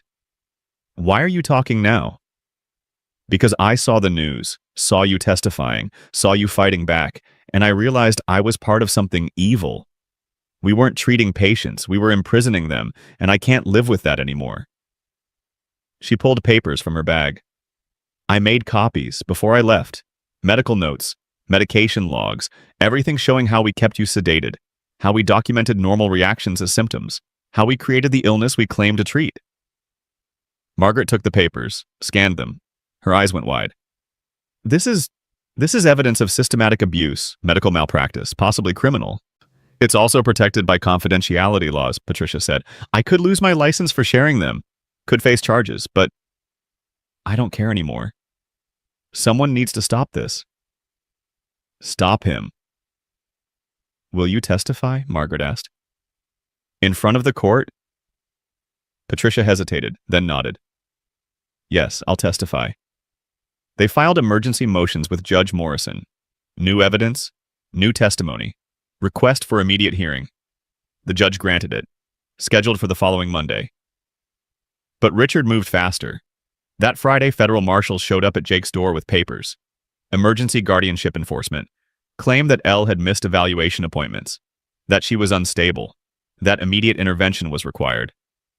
I haven't missed any appointments, Elle said. Her voice was steady, but Jake could see the fear in her eyes. I've attended every single one. The lead marshal checked his papers. According to these orders, you missed Thursday's appointment with Dr. Williams. I didn't. I was there. Jake drove me. We have receipts, timestamps. Let me make a call. The marshal stepped away, talked on his radio, came back looking uncomfortable. There's been a mistake. Dr. Williams confirms you were there. Someone filed false reports with the court. Someone meaning my father. I don't know who filed them, ma'am. I just enforce orders. But If the reports are false, then these orders are invalid. You're free to stay. He looked at Jake. But sir, watch yourself. Someone's playing dirty. And next time the paperwork might be harder to disprove. After they left, Jake punched the wall, hard enough to split his knuckles. He's trying to set her up, make her look non-compliant so the judge has grounds to remove her. We need to document everything, Margaret said. She'd arrived minutes after the marshals. Every appointment, every interaction, every breath Elle takes, we need proof she's cooperating fully. Ben had watched the whole thing from the stairs. When everyone left, he came down. Dad, your hand. Jake looked at his bleeding knuckles. It's fine. No, it's not.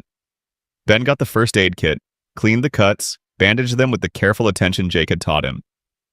You're losing it. I know. You can't lose it. We need you steady. Jake almost laughed, his 13-year-old son giving him advice. But Ben was right. When did you get so smart? I've always been smart. You're just noticing now. Ben finished rapping. Elle, can I ask you something? Of course. If you win, if the court says you're competent and your father can't take you, what happens then? Do you stay here? Do you leave? What do you want? Elle looked at Jake, then at Ben. I want to stay. If you'll have me, I want this to be home. Good, because you're family now, and family stays. The hearing Monday was different. Charged. Patricia Ruiz testified first, laid out everything. The drugs, the false documentation, the systematic abuse disguised as treatment. Richard's lawyers tried to discredit her, claimed she was disgruntled, looking for attention. But the documents she'd brought were real. Undeniable. Then David Park testified, presented his investigation. 3 other family members declared incompetent by Richard, all of them threats to his control. All of them now disappeared into private care. A pattern spanning 15 years. Richard's attorneys objected, said it was irrelevant, character assassination. But Judge Morrison overruled. Pattern evidence is admissible when establishing motive. I'll allow it. The tide was turning. Jake could feel it. The judge was seeing what he'd seen from the beginning, that Elle was a prisoner, that Richard was the one who needed stopping. But then Richard's attorneys played their trump card. They called a witness Jake hadn't expected, his own mother. She walked in looking uncomfortable, sat in the witness box, avoiding Jake's eyes. Mrs. Carter, you're Jake Carter's mother, correct? Yes. How long have you known Eleanor Lockwood? About 3 weeks. And in that time, have you observed concerning behavior? Jake's mother looked at the attorney, at Jake, at Elle. I've observed a young woman who's clearly been through trauma. Have you observed behavior consistent with mental instability? I'm not a doctor. I can't diagnose. But as a grandmother concerned for her grandson's safety, have you observed anything that made you uncomfortable? She hesitated. There was one incident. I came by to visit Ben. Found Eleanor teaching him origami, which was sweet. But then she became very upset very quickly. Started crying, talking about her mother, about death, about darkness. It scared Ben. He came and got Jake. Jake remembered that day. Elle had been triggered by something. A memory, maybe. She'd cried for 20 minutes, then apologized. Explained it was just grief surfacing. Ben had understood, had hugged her, told her it was okay. But the way his mother described it made it sound unhinged, dangerous. So, in your opinion, as someone who cares deeply about your grandson, do you believe Eleanor Lockwood is stable enough to be living in your son's home? His mother's voice was barely a whisper. I don't know. I want to believe she is, but I'm scared. Scared for Ben. Scared for Jake. Richard's attorney smiled. No further questions. Margaret tried to rehabilitate on cross-examination. Got Jake's mother to admit Elle had been nothing but kind, that the incident was isolated, that trauma didn't equal incompetence, but the damage was done. During recess, Jake confronted his mother in the hallway. Why? They subpoenaed me, Jake. I had to testify. You didn't have to make her sound crazy. I told the truth. I am worried. Not because I think she's incompetent, but because this whole situation is dangerous. You're risking everything, your job, your reputation, your relationship with Ben, and for what a woman you barely know. I love her. His mother went very still. What? I love her. I didn't mean to, didn't plan to, but I do. And that means I don't give up, even when it's hard, even when it costs me. Jake, Sarah's been gone 7 years. I know you're lonely. I know you want to fill that hole, but this isn't the way. This has nothing to do with Sarah. This is about doing what's right. What's right for who? Because from where I'm standing, it's not right for Ben. He's living in a house with reporters camped outside. Kids at school asking if his dad's a kidnapper. Federal marshals showing up with arrest papers. That's not right. That's chaos. Ben wants her here. He chose this. He's 13. He doesn't get to choose. You're the parent. You're supposed to protect him. I am protecting him. I'm teaching him to stand up for what he believes in. His mother's eyes filled. I hope you're right. Because if you're wrong, if that judge rules against you, you're going to lose everything. And I don't think you survive losing everything twice. She walked away, left Jake standing in the hallway feeling like he'd been gutted. The hearing resumed. Final arguments? Richard's attorneys painted Elle as a tragic figure. Sympathetic but sick. Needed help, not enablers. Painted Jake as a well-meaning fool, letting emotion override judgment. Margaret countered. Called it what it was. Abuse. Control. A father using medicine as a weapon against a daughter who dared to defy him. She showed the documents. The testimony, the pattern. Built a case that was damning. Judge Morrison listened to it all, face impassive. When both sides finished, she looked tired beyond words. I'll have my ruling by end of business tomorrow. Court adjourned. They left the courthouse in silence, drove home through dark streets. Inside Jake's house felt different, smaller, like the walls were closing in. I'm sorry, Elle said. About your mother, about what this is doing to your family. Don't. She's scared. People say things when they're scared. She's not wrong, though. I have brought chaos into your life. Good chaos, the kind that reminds me I'm alive. Elle kissed him then, soft, careful, like he might break. Whatever happens tomorrow, I need you to know something. You saved me. Not just from the wreckage, from drowning, from disappearing into whatever darkness my father had planned. You saved me by believing me, by seeing me as human instead of diagnosis. Nobody's ever done that before. That's just basic decency. No, it's love. And I love you too. Both of you. You and Ben. You gave me a family when I thought I'd lost everything. They held each other as the night deepened, as the world outside kept turning, as tomorrow approached with answers they both feared. Ben came downstairs, saw them. Can I join? They made space. The three of them on the couch, holding each other, a family made of choice and circumstance and stubborn refusal to quit. Tomorrow's going to be okay, Ben said. It has to be.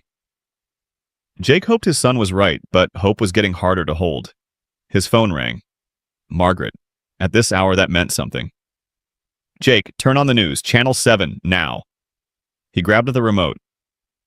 Found the channel. Froze. Richard Lockwood was on screen, but he wasn't in a studio. He was in a hospital bed. Tubes, monitors, looking frail. Vulnerable. The anchor's voice was solemn. Breaking news tonight. Tech billionaire Richard Lockwood has been hospitalized following an apparent cardiac event. Sources say he collapsed this evening shortly after leaving the courthouse. His condition is currently listed as critical. This comes as his court battle over daughter Eleanor continues. More details as they develop. Jake looked at Elle. She was staring at the screen, face blank. He's faking, she said. Her voice was flat. Dead. This is his play. Sympathy? Make me look like the villain who stressed her poor father into a heart attack. Make himself the victim. You don't know that. Yes, I do, because that's exactly what he did with my mother. Right before she died. He told everyone she was sick, ging. That stress from her mental illness was killing him. Then she fell down those stairs and he was free, and everyone felt sorry for him. The phone rang again, David Park this time. I'm at the hospital, calling in favors, getting information. Richard Lockwood's cardiac event totally manufactured. His own doctor is here, private physician, giving him medication to simulate symptoms. I have a source willing to confirm it, but not on record. Can you prove it? Not yet, but I'm trying. Keep your phone on. If I get proof, I'll send it immediately. They waited up all night, watching news coverage, watching Richard play victim from his hospital bed, watching public opinion shift again. Poor father stressed to the breaking point by his mentally ill daughter. Poor man fighting to save her, despite her hatred. Morning came gray and cold. The ruling was scheduled for 9 a.m. But at 8, Margaret called. "Emergency hearing. Judge wants both parties in her chambers in 30 minutes. Something's happened." They drove fast, got there to find reporters everywhere. Something big was breaking. They pushed through to the chambers, found Margaret waiting outside. David Park got proof. Richard's doctor, the one at the hospital. He came forward, admitted the cardiac event was staged, said he couldn't keep lying. Not after watching Elle testify, not after seeing what Richard was really doing. "Where's Richard?" "Discharged himself an hour ago, disappeared. His lawyers say he's headed to Seattle." "But Jake, this is good. This proves he's willing to manipulate anything, including medical records. Judge Morrison is going to have questions." They entered chambers. Richard wasn't there, just his lawyers looking uncomfortable. Judge Morrison looked furious. "Where is your client?" The lead attorney stood. He was advised by doctors not to travel but insisted on returning to Seattle. He'll be available by video conference for the ruling. How convenient. He creates a medical emergency, gets sympathy, then disappears when proof emerges it was manufactured. Judge Morrison's voice was ice. "Counsel, I have spent 2 weeks reviewing this case. I've heard testimony, examined evidence, struggled with the question of competence versus autonomy. And now I find that the petitioner, the man claiming to be a concerned father, staged a cardiac event for public sympathy. So, let me be very clear. I will not be manipulated. Not in my courtroom. Not in my jurisdiction." She looked at Elle. "Miss Lockwood, stand please." Elle stood, shaking. "I've made my decision. And your father's stunt this morning just confirmed what I suspected. This case was never about medicine, it was about control, and I will not be party to it." Jake's heart was in his throat. This was it. The moment everything either came together or fell apart. Based on the testimony of Patricia Ruiz, the investigation by David Park, the medical evaluation by Dr. Vasquez, and my own observation of Eleanor Lockwood, over these proceedings I find her to be completely competent, capable of making her own decisions, and I hereby invalidate the conservatorship granted in Washington on grounds that it was obtained through fraud and systematic abuse. Elle made a sound, half sob, half laugh. Jake caught her as her knees gave out. "Furthermore," Judge Morrison continued, "I'm issuing a restraining order against Richard Lockwood. He is not to contact Eleanor, not to send representatives to contact her, not to surveil or investigate her. Violation will result in immediate contempt charges." She banged her gavel.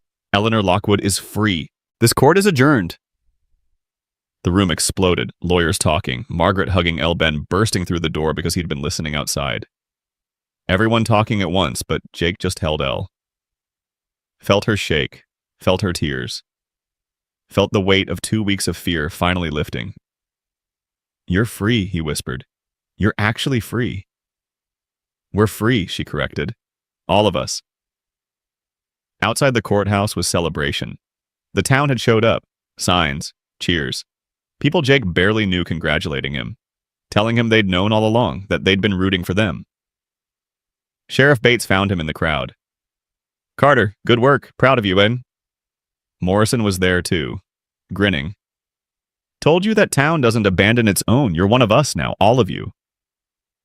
David Park filmed everything, documenting the end like he'd documented the beginning. Later, his article would win prizes, expose Richard Lockwood completely, lead to investigations, charges, the unraveling of an empire built on abuse. But right now, in this moment, none of that mattered. What mattered was Elle smiling, really smiling, free. What mattered was Ben laughing, proud of his father, proud of his family. What mattered was Jake finally feeling like the 7 years of grief and careful existence had led somewhere worth going. They went home through streets that felt different, lighter. The cameras were still there, but now they were recording victory instead of struggle. Inside Jake's house, Elle stood in the living room, looking around like she was seeing it for the first time. "This is home," she said softly. "Really home, not temporary, not borrowed. Home." "Yeah," Jake agreed. "Home." And for the first time in 7 years, his house felt complete. The first week after the ruling felt like living in someone else's life. Reporters kept calling, but Jake stopped answering. Margaret handled media requests. David Park published his final article exposing Richard's decades of abuse, and it went viral. 3 separate federal agencies opened investigations. Lockwood Industries stock plummeted. Board members resigned. The empire was crumbling. But inside Jake's house, life tried to find normal. Elle started sleeping without nightmares. Started smiling without that edge of fear behind it. Started existing instead of just surviving. "I need to do something," she said one morning. They were having coffee, Ben at school, the house quiet in that good way. "I can't just live here doing nothing. I need purpose." "What do you want to do?" "I don't know. I have skills, but no resume. No work history I can actually use." Eleanor Lockwood's identity is toxic right now. Every search brings up the court case, the accusations, my father's crimes. "So don't be Eleanor Lockwood." She looked at him. "What do you mean?" "I mean, legally you're free. You can change your name. Start over. Be whoever you want. Just erase Eleanor." "No, transform her. Keep what matters. Let go of what doesn't." Jake reached across the table. Took her hand. "You told me in the hospital you always liked L. Just the letter. So be L. Legally. Officially. Let Eleanor Lockwood die for real this time. On your terms." She thought about that. L. Carter. Jake's heart stopped. "You want my name?" "I want your family, your life, your future, if you'll have me." "Elle, we've known each other a month." "I know, it's crazy, it's too fast, but I also know I've never felt this sure about anything. Not in my entire life." She squeezed his hand. "You don't have to answer now. I'm not asking for marriage. I'm asking if someday, when enough time has passed that it's not insane, you'd consider it." Jake pulled her close, kissed her, tasted coffee and possibility. "Yeah, I'd consider it." Ben came home that afternoon excited. "Dad, Elle, I need to talk to you both." They sat at the kitchen table, family meeting, something they'd started doing, making decisions together. "So, we won right the court case. Elle gets to stay." "Right," Jake confirmed. "And Elle wants to stay, like permanently." "Right. So, when are you guys getting married?" Jake choked on his coffee. Elle laughed.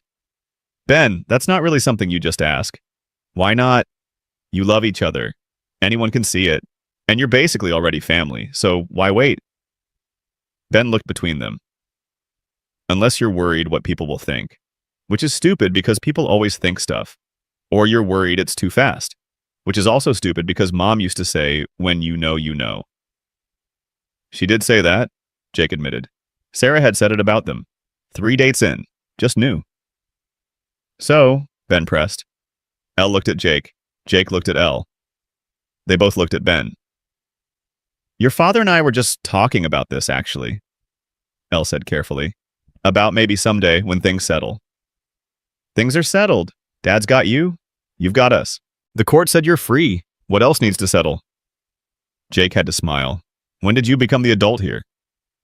"Someone has to be. You two are acting like scared teenagers." Ben stood, grabbed his backpack.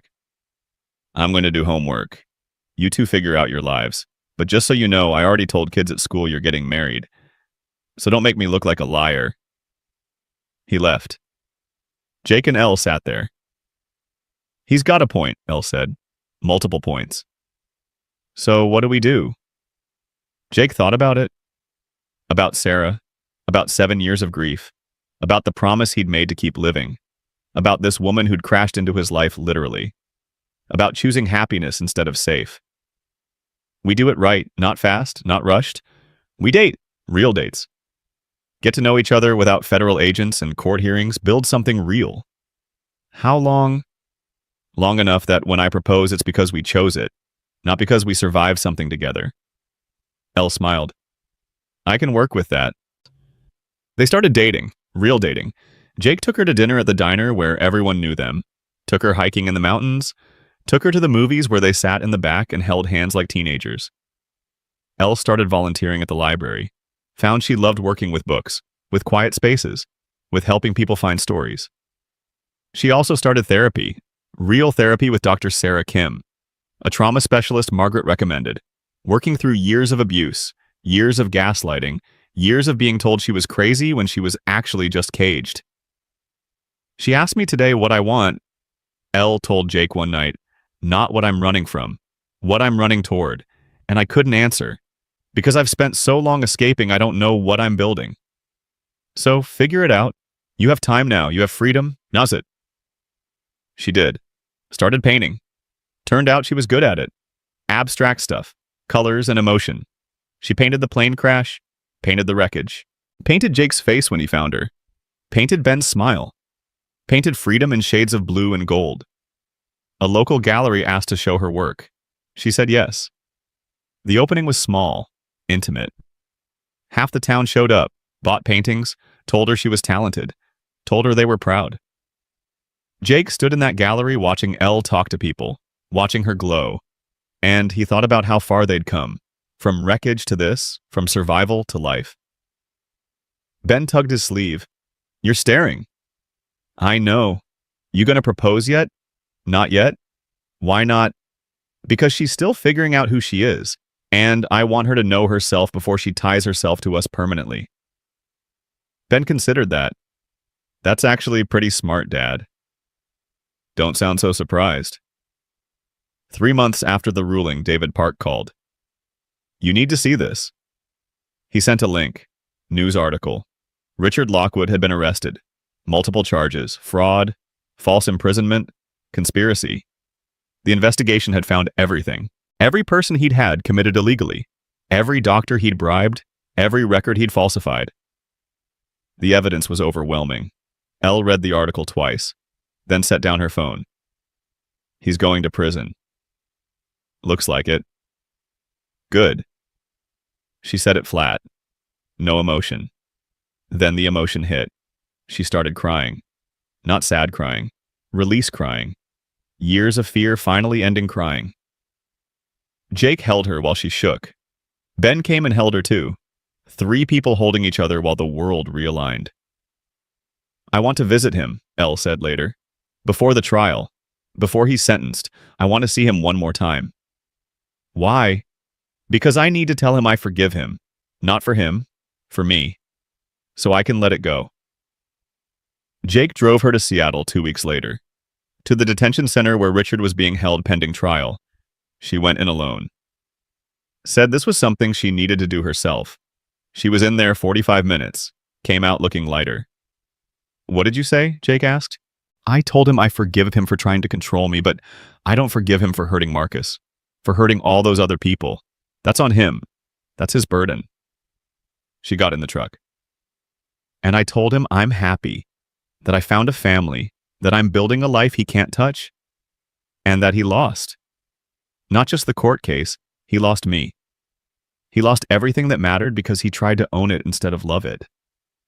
What did he say? Yay.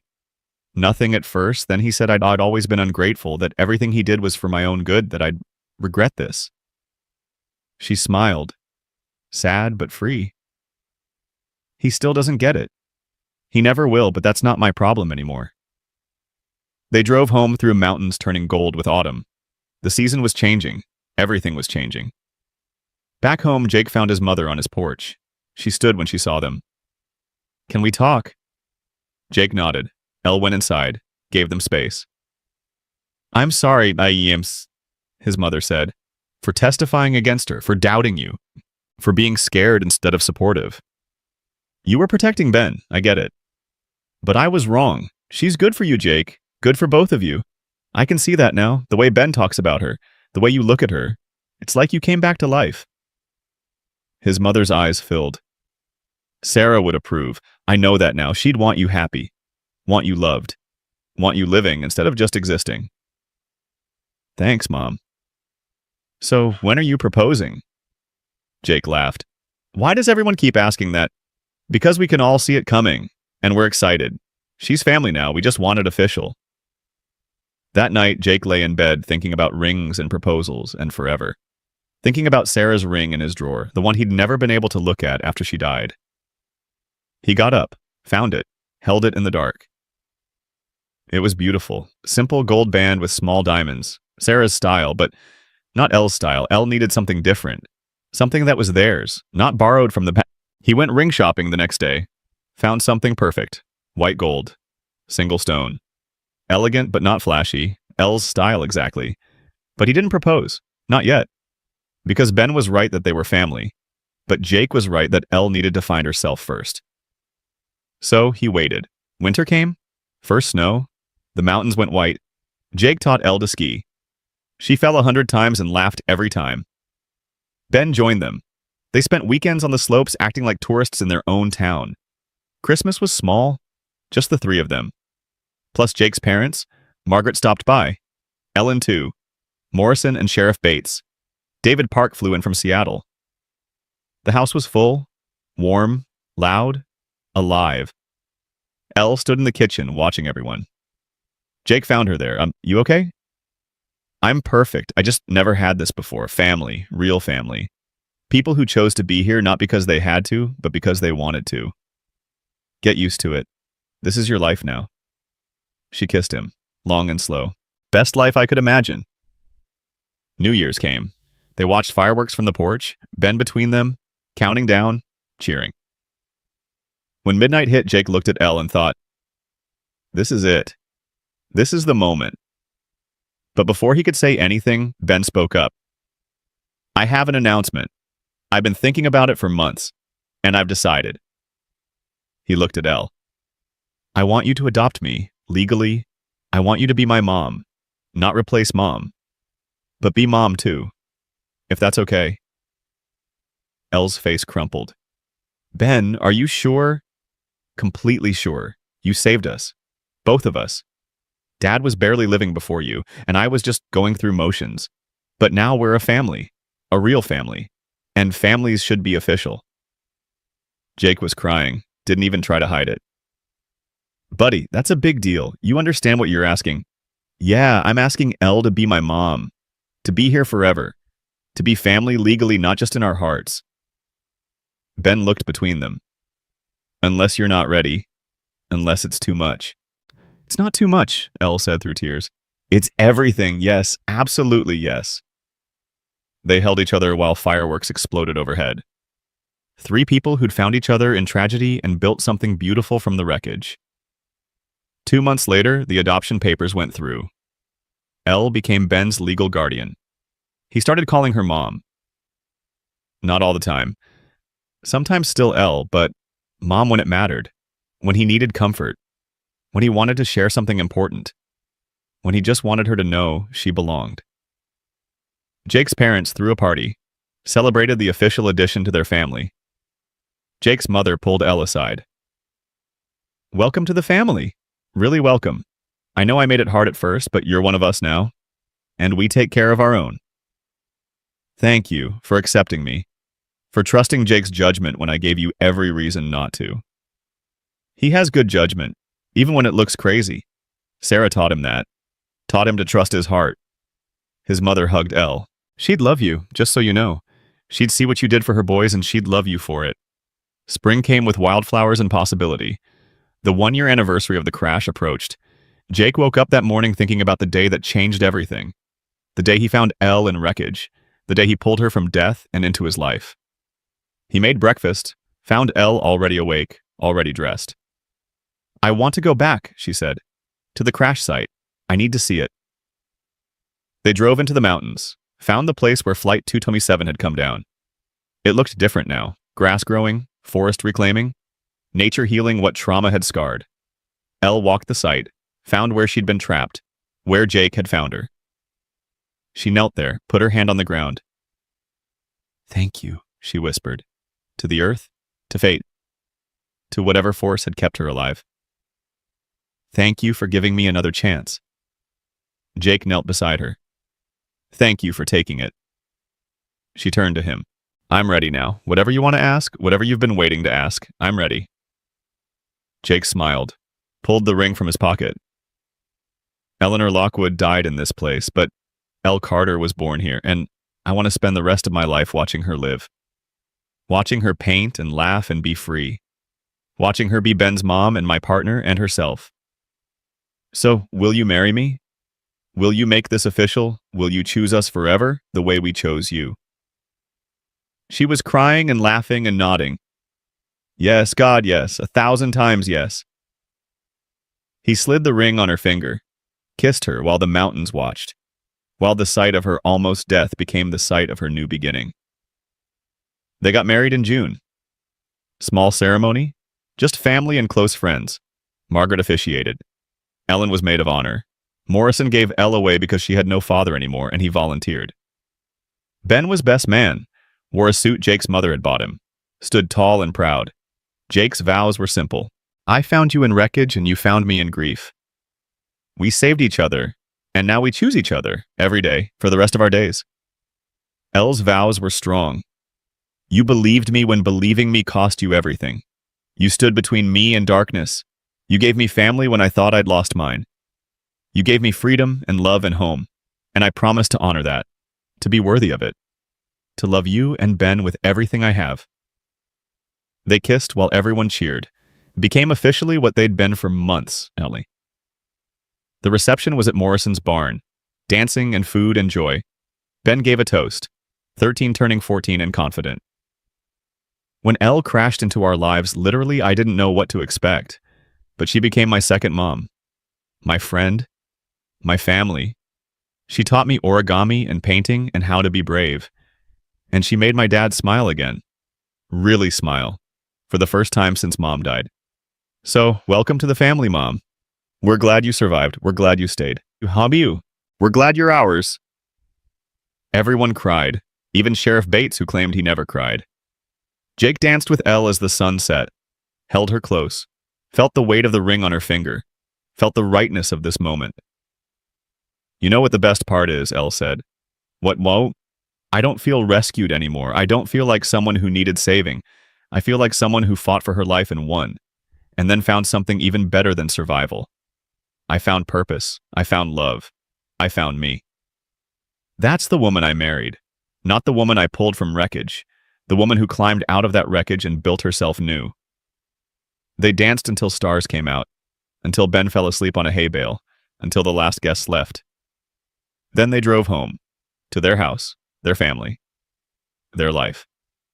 6 months later, Elle's art show opened in Seattle. Big gallery, major attention. She'd painted her story, the crash, the escape, the trial, the love, the healing. Each piece raw and beautiful and true. Critics loved it, called it powerful, called her brave, called the work transformative. Richard Lockwood's trial had ended 2 months before. He'd been sentenced to 15 years, his empire dissolved, his assets frozen, everything he'd built destroyed by his own need to control. Elle stood in the gallery the night of her opening, surrounded by people who appreciated her art, who saw her talent, who knew her story but saw past it to the person she'd become. Jake stood beside her, Ben on the other side. 3 people who'd found each other in the worst circumstances and built the best life. A reporter approached, young, eager.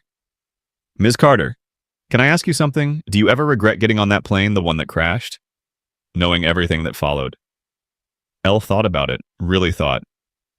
I regret that 27 people died. I regret their families lost them. I carry that. But do I regret surviving? Regret fighting to stay alive? Regret everything that came after? She looked at Jake, at Ben, at the life they'd built. No, I don't regret it. Because that crash didn't just take my old life, it gave me a new one, a better one, a real one. So the crash was a blessing? The crash was a tragedy. But I'm a blessing. What I built from it is a blessing. What we built. She squeezed Jake's hand. Sometimes the worst thing that happens to you becomes the doorway to the best thing. You just have to be brave enough to walk through. They drove home that night through mountains Jake knew by heart. Elle fell asleep in the passenger seat, Ben asleep in back. 2 people Jake loved more than life itself. 2 people who'd chosen him as much as he'd chosen them. He thought about the day a year and a half ago when he'd pulled a stranger from wreckage. When he'd felt a pulse where there shouldn't be one. When he'd made the choice to save her without knowing it would save him too. Some rescues are simple. You pull someone from danger and walk away. Job done. Life goes on. But some rescues are complicated. They tangle lives together. They create obligations and connections and love. They change everyone involved. They become less about saving and more about choosing. Less about heroism and more about humanity. Jake had pulled Elle from Wreckage, but she'd pulled him from grief. Ben from loneliness. All three of them from half-lives into something whole. That wasn't rescue. That was family. That was love. That was life actually lived instead of just survived. He pulled into his driveway, looked at his house. Light on over the porch. Welcome home. Safe haven. Everything he'd built in 7 years of grief and everything he'd rebuilt in 18 months of love. Elle stirred, opened her eyes. We home. Yeah, we're home. Good, she smiled. That smile that had taken months to become real, that smile that was all hers now, free and unafraid. And let's go inside, let's go home. They went inside, Jake carrying Ben, who was too big to carry, but sometimes still needed it. Elle holding the door, the three of them entering together. And if you'd asked Jake Carter in that moment if he believed in miracles, he would have said yes.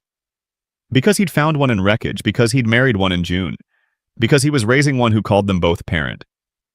Miracles weren't about physics defying logic, weren't about survival against impossible odds.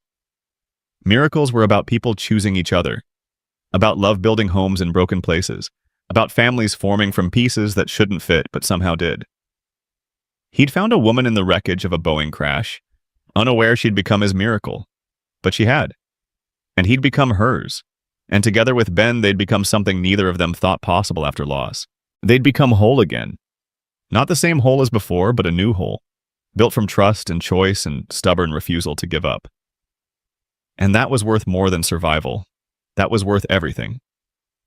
Jake turned off the porch light, locked the door, followed his family upstairs, to bed, to dreams, to tomorrow, to life, to love, to home, to the family they'd chosen and the miracle they'd made from wreckage and grief and impossible odds. It was enough. It was everything. It was theirs.